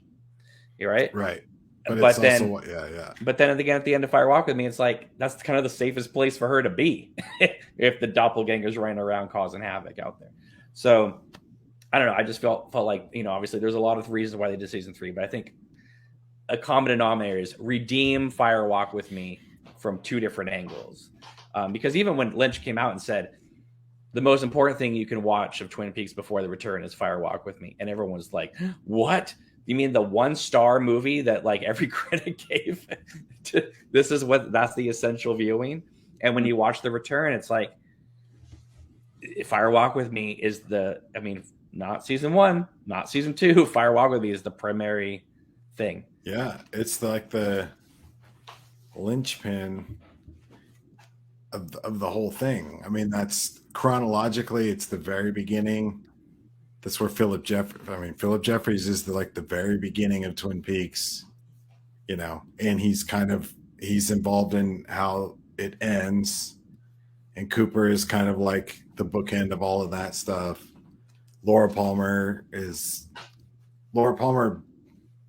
you know, going through what she did and then ending up in the lodge and all of that stuff. I mean, yeah, like it's a weird thing. I wasn't surprised. I really wasn't surprised when he said that. I felt that was like a genuine thing. I don't think that like, I agree. Like what you said, like I don't think he said that to just be like, oh, hey, remember my movie? I think it was like, no, this is all about Laura Palmer. This is all about Laura Palmer, and this is going to end with Laura Palmer. And, You remember all Philip Jeffries and all that weird crap at the very beginning? Like that's all going to come back. Philip Jeffries kind of being, the jumping man, like jumping time and whatever. Like that's how Cooper's going to end up because he's going down the same path. Like it all makes sense to me in my mind, But when the missing pieces came out, everyone was like really excited, obviously, because we're getting these deleted scenes. And I remember thinking at the time, not at the time because it hadn't been announced that season 3 was coming out, but once it got announced, I thought there's got to be method to the madness of the scenes that he released, because even though Sabrina said that no other scenes exist, right? I mean, we know there are outtakes and things that we haven't seen yet, and we don't know if some scenes were shot and not take, or if they weren't shot at all. But it seems very deliberate, like you said, that there are the missing pieces that we get. Yes, some of them accentuate Firewalk with Me, but a lot of them are there to make season 3 make more sense. Yeah. Because without that extended Philip Jeffries sequence in the missing pieces, his role in season 3 would make less sense. You needed that full conversation. You needed to see that extended moment of Laura at the door crying to Donna, right? Because it's going to come back to Gordon Cole's vision. Well, this is where I kind of I want Anthony's take on this too, but I'm going to say this and then be quiet. But like, this is also the quintessential example of like why I don't fault people or people that don't like David Lynch or don't like Twin Peaks and like say this doesn't make any sense. I'm like, because I actually find myself like, oh no, it makes perfect sense. You just have to watch the deleted scenes from the prequel film that was 25 years old, that they took 20 years to actually put the deleted scenes out. But if you buy the Blu-ray and watch all the deleted scenes, and if you intimately know the movie and the original series and this stuff, and you put it all together, then it can kind of make sense in your head. See? And people are like, yo, bro, like, I don't have time for that, man. But it's like, it's just funny because like it's also the coolest thing for me, because when I tell people like, no, you have to watch the missing pieces, like watch Firewalk with Me, then the missing pieces, and then watch everything else, and like then it's gonna make more sense. I even tell people you gotta watch the international pilot, dude. The international pilot with that 20 minutes that's not truncated as Cooper's dreams. If you actually watch that like little 20-minute short film that's basically the ending, that's where you get the boiler room, that's where you get Mike in the boiler room saying the Firewalk with Me poem completely. I mean, where Bob is standing in the boiler room in the international pilot, that's where Cooper walks through to go through the door to actually cross over. Like, that's literally the whole thing coming full circle, is that boiler room, Cooper in that boiler room. That's the end of the return, where he opens the door to go visit Jeffries, to go back in time. You know what I mean? So it's like, no, you have to watch all the extra crap. You got to watch the deleted scenes from Firewalk with Me, and you got to watch the international pilot, like the complete 2-hour movie version of the pilot, to know, not to know what's going on, but like if you want to know where some of this stuff is coming from, all this random, what seemingly is random crap, all has an origin point, all has a starting point. The problem is those starting points are like deleted scenes that no one saw for 30 years, and the international pilot that no one in America saw, so whatever. Well, it's like when Cooper in episode 3, tells Harry and Lucy to come meet him at breakfast. He's going to tell them about the dream he had the night before. The dream he tells them is not what we watched in the dream sequence. He describes the international pilot ending. Yeah, that's what I'm saying. He talked about Mike shooting Bob. I'm like, that didn't happen. Well, it happens in the international pilot. Yeah. Right? You have to watch that, in my opinion. Yeah. So, Anthony, I'm sorry. I wanted to know what you thought about, like, but again, like I said, like Lynch only knows what he directed. everything else to him, like he probably doesn't even remember or care. So like, does that stuff even matter? Can you construct a story in your head without seeing the deleted scenes? Like, You might not does like. Lucy and the cell phone thing make any sense without Yeah, the context of the other thing? you might not like my response, but I'm gonna sort of bat it back to you in that you say watching the missing pieces and the international pilot, and I have seen all that. You said that sort of unlocks a lot of stuff, and maybe that's not the words you used, but can Yeah, you say, yeah. would you mind riffing for maybe like 1 to 2 minutes as far as like how it does in your opinion? Yeah, yeah. Well, so kind of like what I said, like in my opinion, seeing the extended Philip Jeffries scene, the extended Philip Jeffries scene in the missing pieces places it changes the canon, it changes the theatrical cut to the theatrical cut of Fire Walk with Me. Teresa Banks dies in 1988, and Philip Jeffries comes back in 1988. And then a year later is when Laura Palmer dies. The original cut of Fire Walk with Me, which is in the missing pieces, like that all happens within a week. So like Teresa Banks dies, Philip Jeffries comes back, and he's been gone for 2 years, and he says this is 1989. And then Laura Palmer dies like a week later. So it kind of isn't that right? No, Teresa Banks dies in 88. Then it went a year later to Laura Palmer, and then Philip Jeffries shows up. Sorry, yes. I meant Philip Jeffries and Laura Palmer. Philip Jeffries comes back, and Laura Palmer died at the same time. Teresa Banks always died a year before. Sorry. But it's so Laura. It messes with the date, which is not a huge deal. However, in my opinion, what's a huge deal is that you see that Jeffries he comes back, and in the missing pieces, he says 1989, and he has a realization that he's been gone, like out of time. And then he disappears, and then he shows back up in the hotel. So you realize, like more so than in Fire Walk with Me, you realize like this guy is actually jumping time.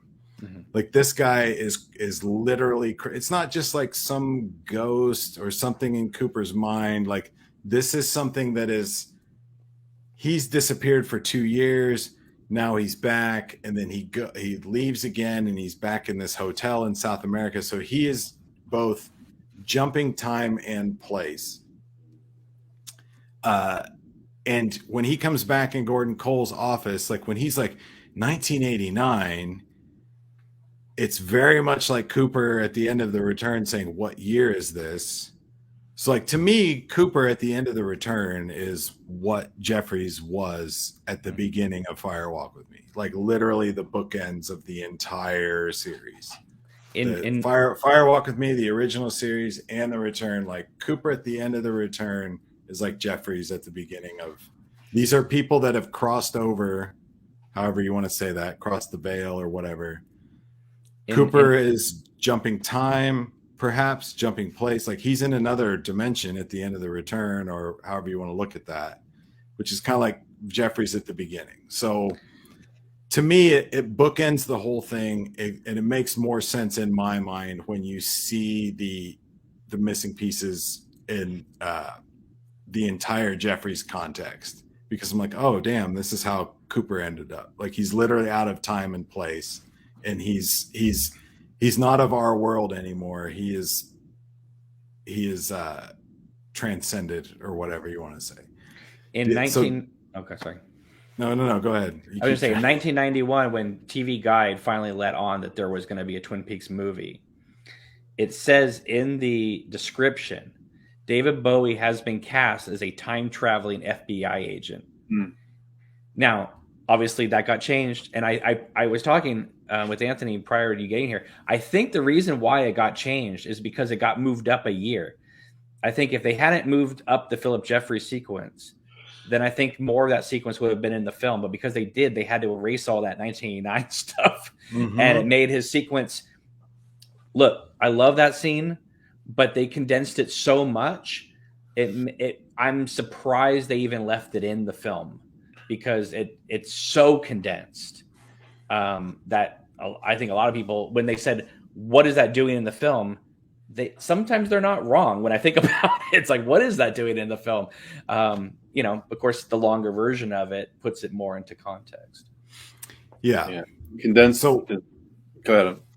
No, just when I saw it. So again, I saw Fire Walk with Me first before anything else, and I'm like, oh, what the hell is this? So on one hand, it was like completely confusing and maybe unnecessary and whatever. On the other hand, it kind of like blew my mind and completely like lit my head on fire. I'm like, I have no idea what's going on right now. Like, there's this guy and it's David Bowie and then he's gone. And then like, isn't that Kyle MacLachlan? Like, isn't he the star of this show? Well, he's not even in this show. Well, look, like this is Laura Palmer. Like, isn't she dead? Okay, well, I guess this is her story. So whatever. So Fire Walk with Me is like, yeah. But the missing piece is like the Jeffrey scene makes it, in my mind, more clear that this is how Cooper ends up. Especially when he puts his hand up and says, "Who do you think this is?" There, Listen, I've seen that movie 100 million times. It seems like, right?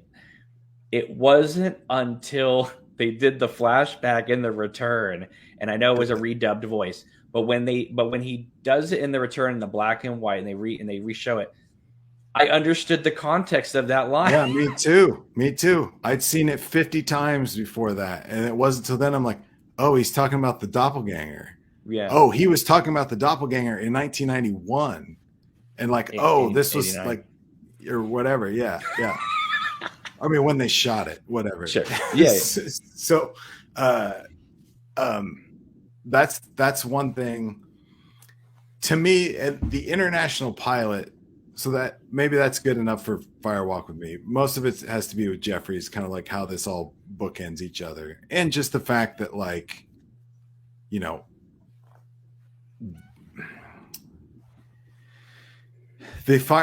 Missing Pieces has more lighthearted moments with the Palmer family, and if it was cut back into the movie, it fleshes out the Palmer family a little bit more, which further accentuates like the nuances of abuse and whatnot. Like, obviously this terrible stuff is going on in their home, but it doesn't mean that this is why these abuse situations are so complicated, because there's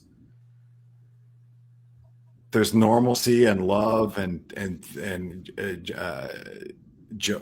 joy in these relationships as well. So I think that if that stuff ever gets cut back into the film, or if you watch the fan cut of that, it's a little more heartbreaking, because if you watch the show and it's Leland, and then you go into the prequel, you already know it's Leland, and then you just kind of like, when bad stuff starts to happen, you're just like, oh, okay. But if you were to cut the Missing Pieces back into the film and let's say start with Fire Walk with Me, it's a little more nuanced and complicated, just like the Leland situation in Firewalk. In the show, it's basically like, oh, there's this demon parasite, and Leland's actually a good guy, but this demon took him over, and that's why he was like molesting the daughter. But Firewalk with Me makes it pretty clear that Leland is not all. It's not like there is one. It's not like there was a.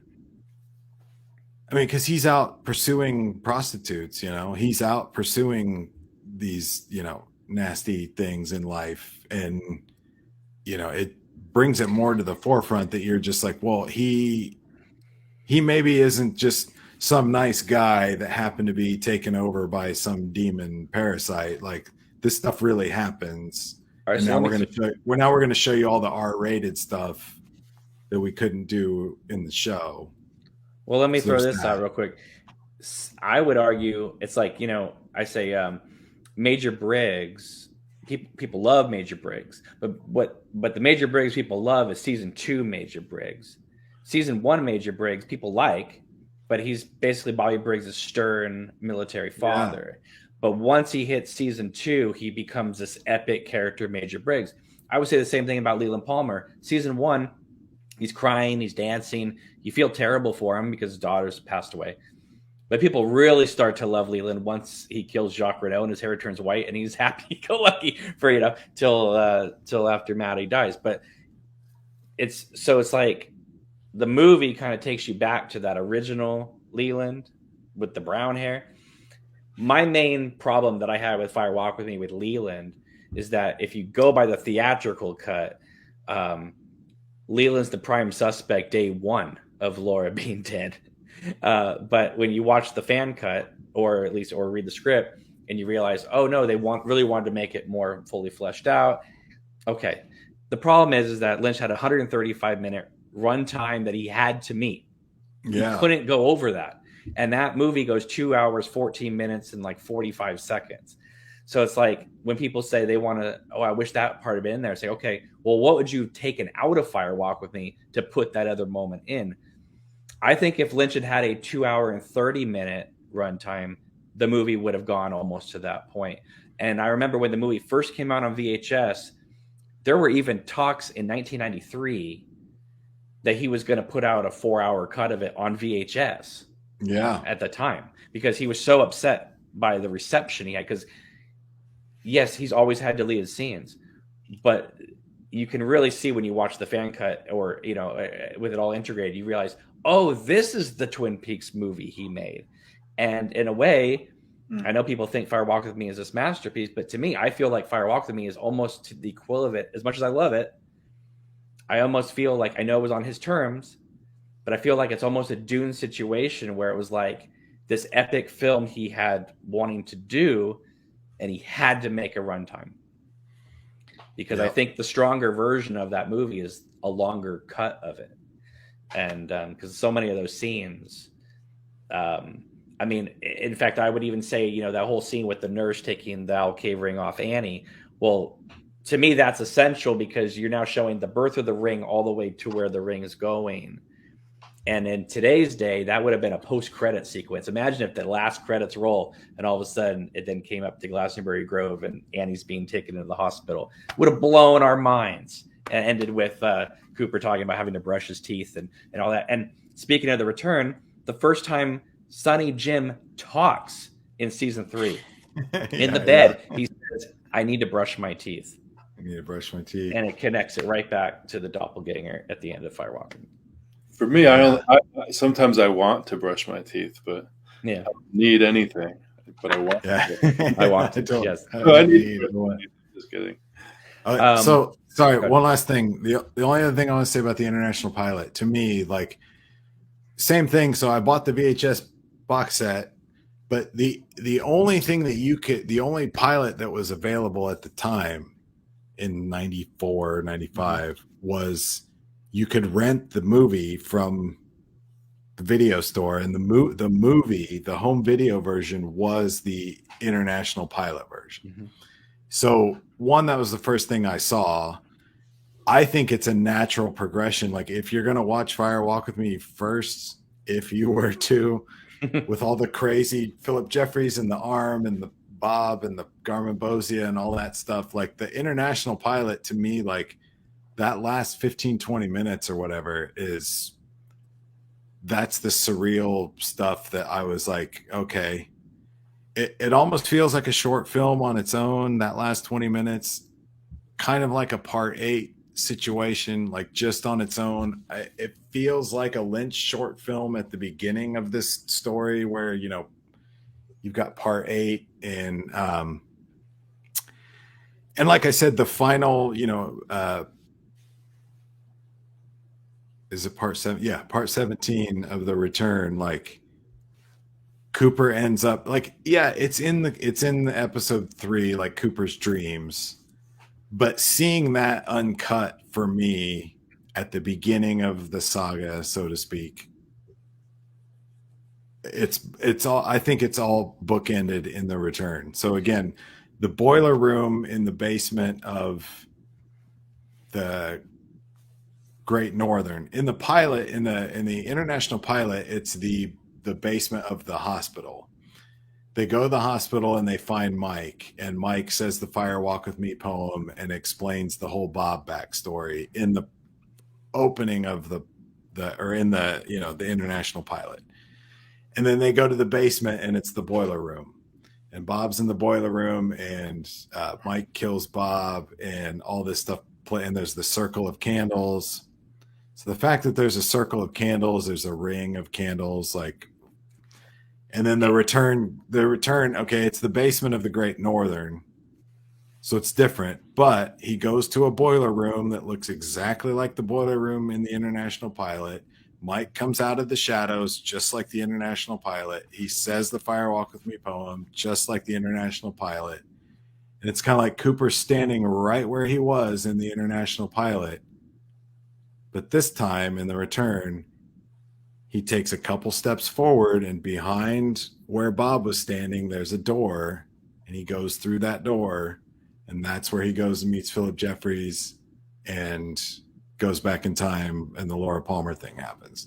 So to me, the International Pilot, the especially the Philip Jeffries scene from The Missing Pieces and the International Pilot, like the complete version of it, it just feels more book-endy to the return. It feels like the end of the return is going back to the beginning.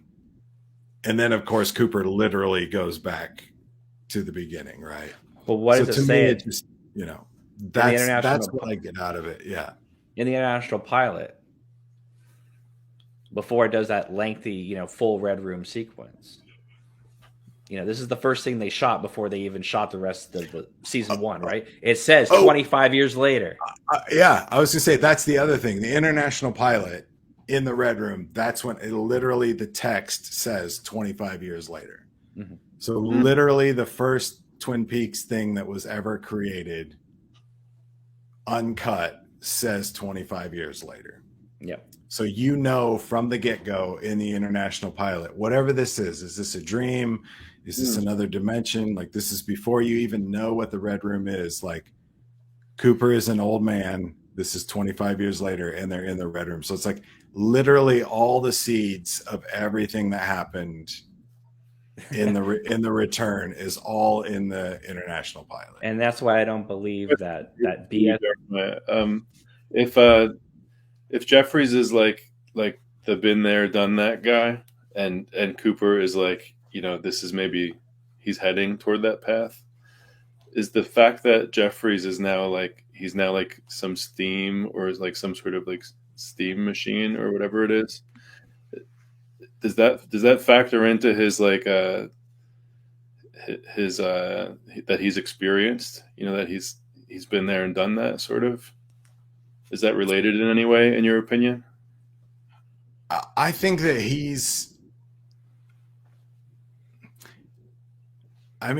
again, this might get a little deeper than what this is all just kind of in my head canon, like how Lynch kind of looks at this, but this is all like a lot of Cooper's, you could talk about Cooper's journey as like he's transcended, or he's failed to transcend, or he's trapped in this Mobius strip infinite loop, or this is like the Tibetan Book of the Dead, and he's going through all these trials that he's like what your spirit does when it dies. Like, if you can't pass these certain things, then you're doomed to kind of like your spirit is kind of like in limbo or whatever. And I think that Jeffries is kind of like a spirit in limbo.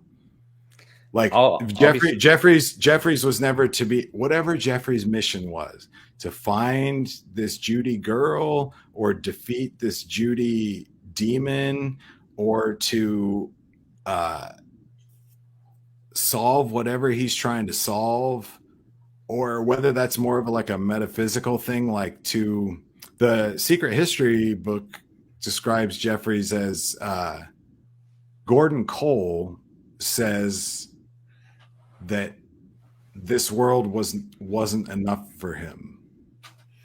So like Jeffries is one of those guys, kind of like Cooper, like he's a magician, or like a into mysticism or whatever. Like, he's trying to attain something, whether that's like spiritual fulfillment, or righting some wrong, or slaying some evil, or whatever. But I think that Jeffries is like Major Briggs, like maybe Chet Desmond, like someone who's crossed over but maybe hasn't completed their mission, and he's been percolating, like literally, you know, like you know. So I think that Cooper is on the same. Whatever happens, whether you think Cooper wins or Cooper loses, or they defeat Judy or they don't, or Judy matters or it doesn't, or the Palmer house matters or it doesn't, or it's the real world or it doesn't. Like, I think whatever happens at the end of the return, that Cooper is basically ends up like Jeffries. Like, he's not human anymore. Like, that's just his spirit or something that's on the other side of the veil. He's in a different universe, or he's on another astral plane, or, you know what I mean? Like, he's not Dale Cooper anymore. He's just like Philip Jeffries. Like, he's either a ball of energy, or he's smoke in a machine, or he's just some kind of like, he's crossed over. Can I be cynical and say, or suggest that maybe this is David Lynch just not wanting to recast David Bowie? And so he found an alternative way to do it? Oh, no, it was Bowie was dying. Right. No, that's what I'm saying. Okay, so instead of, but he wanted to have the character in there, so he does what Lynch does, which is come up with a creative solution. Yeah, because if David Bowie hadn't died, I firmly believe that David Bowie would have been in it. Oh yeah, I was expecting because they started filming in 2015, and I thought after the Log Lady showed up, because I knew that Catherine Coulson was going to be in it, and then I heard that she died, and I was like all depressed, and I was like, oh well, shit, she's not going to be in it. And then she was in it when it started, and I'm like, oh, awesome, like she's in it. So she filmed some stuff before she died, and then the whole time I held out hope that like maybe Bowie did. I thought maybe it was going to be like the Skype call, like maybe Bowie's actual like face through the camera. You know, but then we saw that episode 15 or whatever is dedicated to David Bowie. And then I was like, oh, okay. But then we find out, so he had a couple of problems. One, Bowie couldn't do it or wouldn't do it. I got to check the chronology. Like, I'm a big Bowie fan. I don't really know. Maybe this is out there somewhere. I don't know. But like, he was either too sick to do it, or he was too busy recording his final album and getting all of his music catalog and getting his shit together, because he knew that he had limited amount of time. And maybe I think he was also embarrassed about the voice, right? So he asked for the voice actor to come in. That was that was something David Bowie asked for.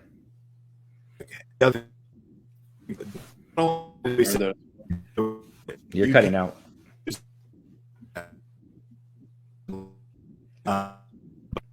You have literally become Philip Jeffries. The evolution of Jeremiah, I think. Really? Me? If you come out and come back in, you'll probably be fine. He's just doing He's just doing some experimental stuff. Yeah, Cameron, I think at the risk of being rude, I think if I stay awake any longer, I'm gonna really embarrass myself. Okay. Even more. We just have one more story. I already have one more story. So, but if you need to go, I get it, because Jeremiah probably will be coming back any minute. But thank you, seriously, Anthony, for coming in, and hopefully you'll come back again. So, if you'll have me, it was absolutely. Yeah. Absolutely. I'm not sure what I contributed, but it was definitely fun to hang out, and nice meeting you as well for the first time in person, at least. Oh yeah, it's nice to see the person behind the Twitter account. Mm-hmm. So make sure you guys follow him. Let me make sure make sure I have the right one, so I send people there. Here, I can't. Let's see. So it's Twin Peaks Grammar, all one. So it's Twin Peaks Grammar, GRAMMAR. Oh, at TP Grammar. Yeah, that's what I get mixed up on. So at TP Grammar. So that's exciting. So keep doing what you're doing, because it's fantastic work. Yeah, thanks. I'm sorry. It's 1:30. I'm a little tired. Understand. But I'm kind of also tempted to like keep staying. Well, I just have one more story, so I was just like, okay, well, as we've all heard, the rumors that, and we'll know within a week, next Thursday, I believe, the Cannes Film Festival is going to bring out their brochure of, or at least other online announcements of what their roster of films are going to be. There's rumors out there we talked about the other day that David Lynch may have made a film or a mini series or something that might premiere there. I don't know if we're going to get it. If he did, I don't know if we're going to get a title or if it's just going to say David Lynch unnamed project or whatever, but at least we'd have confirmation he's got something there. But this has been making the rounds today, and I definitely wanted to oops, that's the wrong one here. Oh, there it is. Let me close that out here. Sorry. See, this is giving, these rumors are giving me a chance to finally live that excitement. There you go. So this has been going around today. I want to thank Twin Peaks Worldwide for posting this. Says, probably shouldn't say this, but I know someone who did the set construction for him recently. Lynch has a TV show under wraps, which is what we've been thinking about in terms of Wisteria and Unrecorded Night for a while. Mm-hmm. And then this other person writes, nah, speak freely. This has been an open secret for a while in LA. Lynch has been in and out of production since early 2020, and the pandemic really set him back, but he's been filming for a while now. I believe he's screening the pilot, which is feature length. So there's, I mean, that has been the rumor for a long time. And if this is now making its way around the internet, then I don't know. I mean, the good news is we don't have to wait months to find out. We're going to know pretty soon. But do you think there's any chance, and I don't, but do you think there's any chance there's going to be like a missing pieces of the return? So I've heard all kinds of things over the last few years. I mean, prior to the pandemic, right?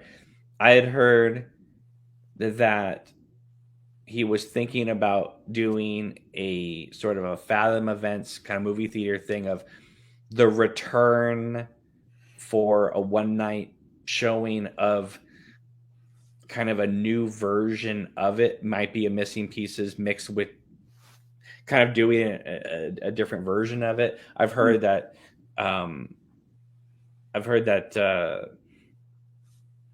that whatever he was working on, it was going to be two seasons and a movie. Like he was going to do, just theoretically, Twin Peaks seasons 4 and 5. And like, because when they announced season 3 as being 18 parts, a lot of people thought they were going to cut it in half. And so season 3 would be 9 episodes and then season 4 would be 9 episodes, but they didn't do that. If you were a betting person, do you think this is just the internet, David Lynch fans whipping themselves up again? Or do you think there is some validity to this? Because I personally think that this is a real possibility. I've certain reasons why. Mostly because, Sabrina was very active on social media. She's pulled back a lot. We've seen her and him, taking pictures at various places like the Eraserhead locations and things like that. Again, they could be filming a documentary on it. I don't know. People push back and say, well, he does his weather reports every morning. Yeah, but he lives near Los Angeles. Those take 2 minutes to film every morning, and he could film them at 6:30, 7 o'clock in the morning and just publish them whenever. What do you think? Do you think there's a possibility that we will get something? Yes, something. I just don't know how long or what. what I would be thrilled if it was some sort of missing pieces from the return, but because that seems like that would be something that's maybe doable, pandemic or otherwise. And but I'm just in love with the return, so that's just me personally wanting more. So would you say that whatever it is, do you think he's? I mean, if it's just a new original thing, that's fantastic. Mm-hmm. I just personally think that would get a lot of headlines. But I think if it was somehow tied into the Twin Peaks universe, somehow, that's what really would explode the headlines. Well, yeah, I mean, that would be epic.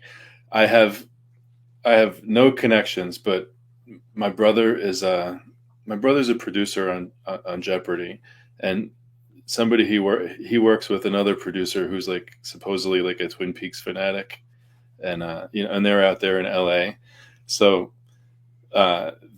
this is going to go nowhere. But I'm going to try to push whatever buttons I possibly can, even though I have no buttons to push. I'm just going to like put my own feelers out there and see if I could pry anything out of anybody. But I expect that to be fruitless, but still fun. Oh, absolutely. Yeah. Well, we'll know. Like I said, we'll know soon enough, because if the announcements come and there's nothing there by David Lynch, all right. Yeah. But if there is, I wonder if it will be called Wisteria or Unrecorded Night, or whether it will just be Untitled. I think if it was Untitled all the way until the premiere, the internet's going to go crazy. Yeah. Because I mean, what would you show there if it wasn't Twin Peaks related? They should just put out a fake title. They should just title it Odessa and just be done with it. Yeah, because I think that there's also other things like prior to the return, he didn't really hang out with Kyle MacLachlan and Laura Dern very much, at least publicly. After the return, that you saw them together all the time. I think that when I think about the name Unrecorded Night and the fact that Wisteria is, connects to Odessa, Texas in a variety of ways. And I think that, I mean, again, who knows? I'm probably totally wrong, but I almost think that like if they were sort of like 20 to 30-minute episodes of individual characters, so you get the Carrie Page one, the Donna Hayward one, which I feel like Donna is a big part, because at the end of season 3, we get 2, maybe 3 references to Donna Hayward in the last couple episodes, and that come out of nowhere.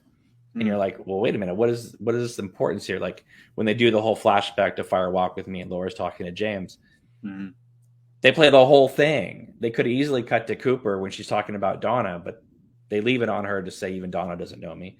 When Sarah Palmer's going crazy in the house and knocks over the pictures and starts stabbing, the only picture standing up left is the Laura Donna picture from season 1. Interesting. And I'm sure that was a fluke, but that's the take they used, right? And the fact that like Gordon's vision of Laura Palmer at his door is the moment she's talking to Donna, right? It's just these weird little things in there. But I almost feel like that would be a way to do it, or to, maybe do a bookend Fire Walk with Me type of movie with Carrie Page. I think at least we could fall back on the fact that if nothing comes out, you could always do another project. Oh God, no. No, Queen of Hearts almost killed me. Maybe I'll see your future film in my dreams, because I'm going to be in my dreamland soon. Oh, there you go. My last question for you is, you've made it through almost 2 acts of Queen of Hearts. Yeah. What do you think of it so far? I'm enjoying it very much. Yeah. And I think there's, I don't know a lot about like film or filmmaking, but I really like a lot of the camera angles. That's like one of the things that's jumping out the most. So, well, I wanted to make something that, hardcore Twin Peaks fans could watch and like feel like, oh, it's something new. But at the same time, though, it's something that we know, but we haven't seen, So.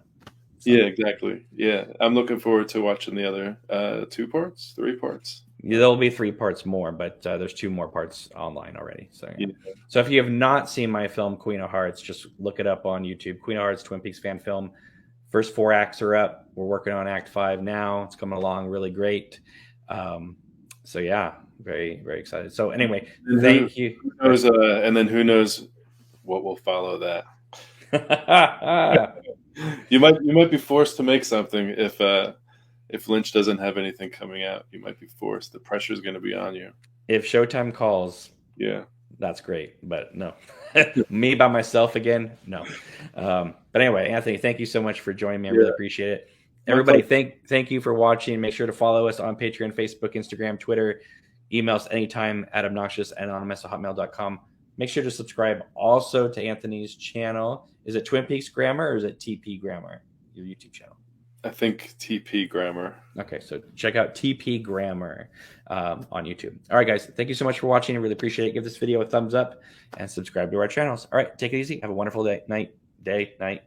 What year is this? All right, we'll see you guys later. Take care. Bye-bye.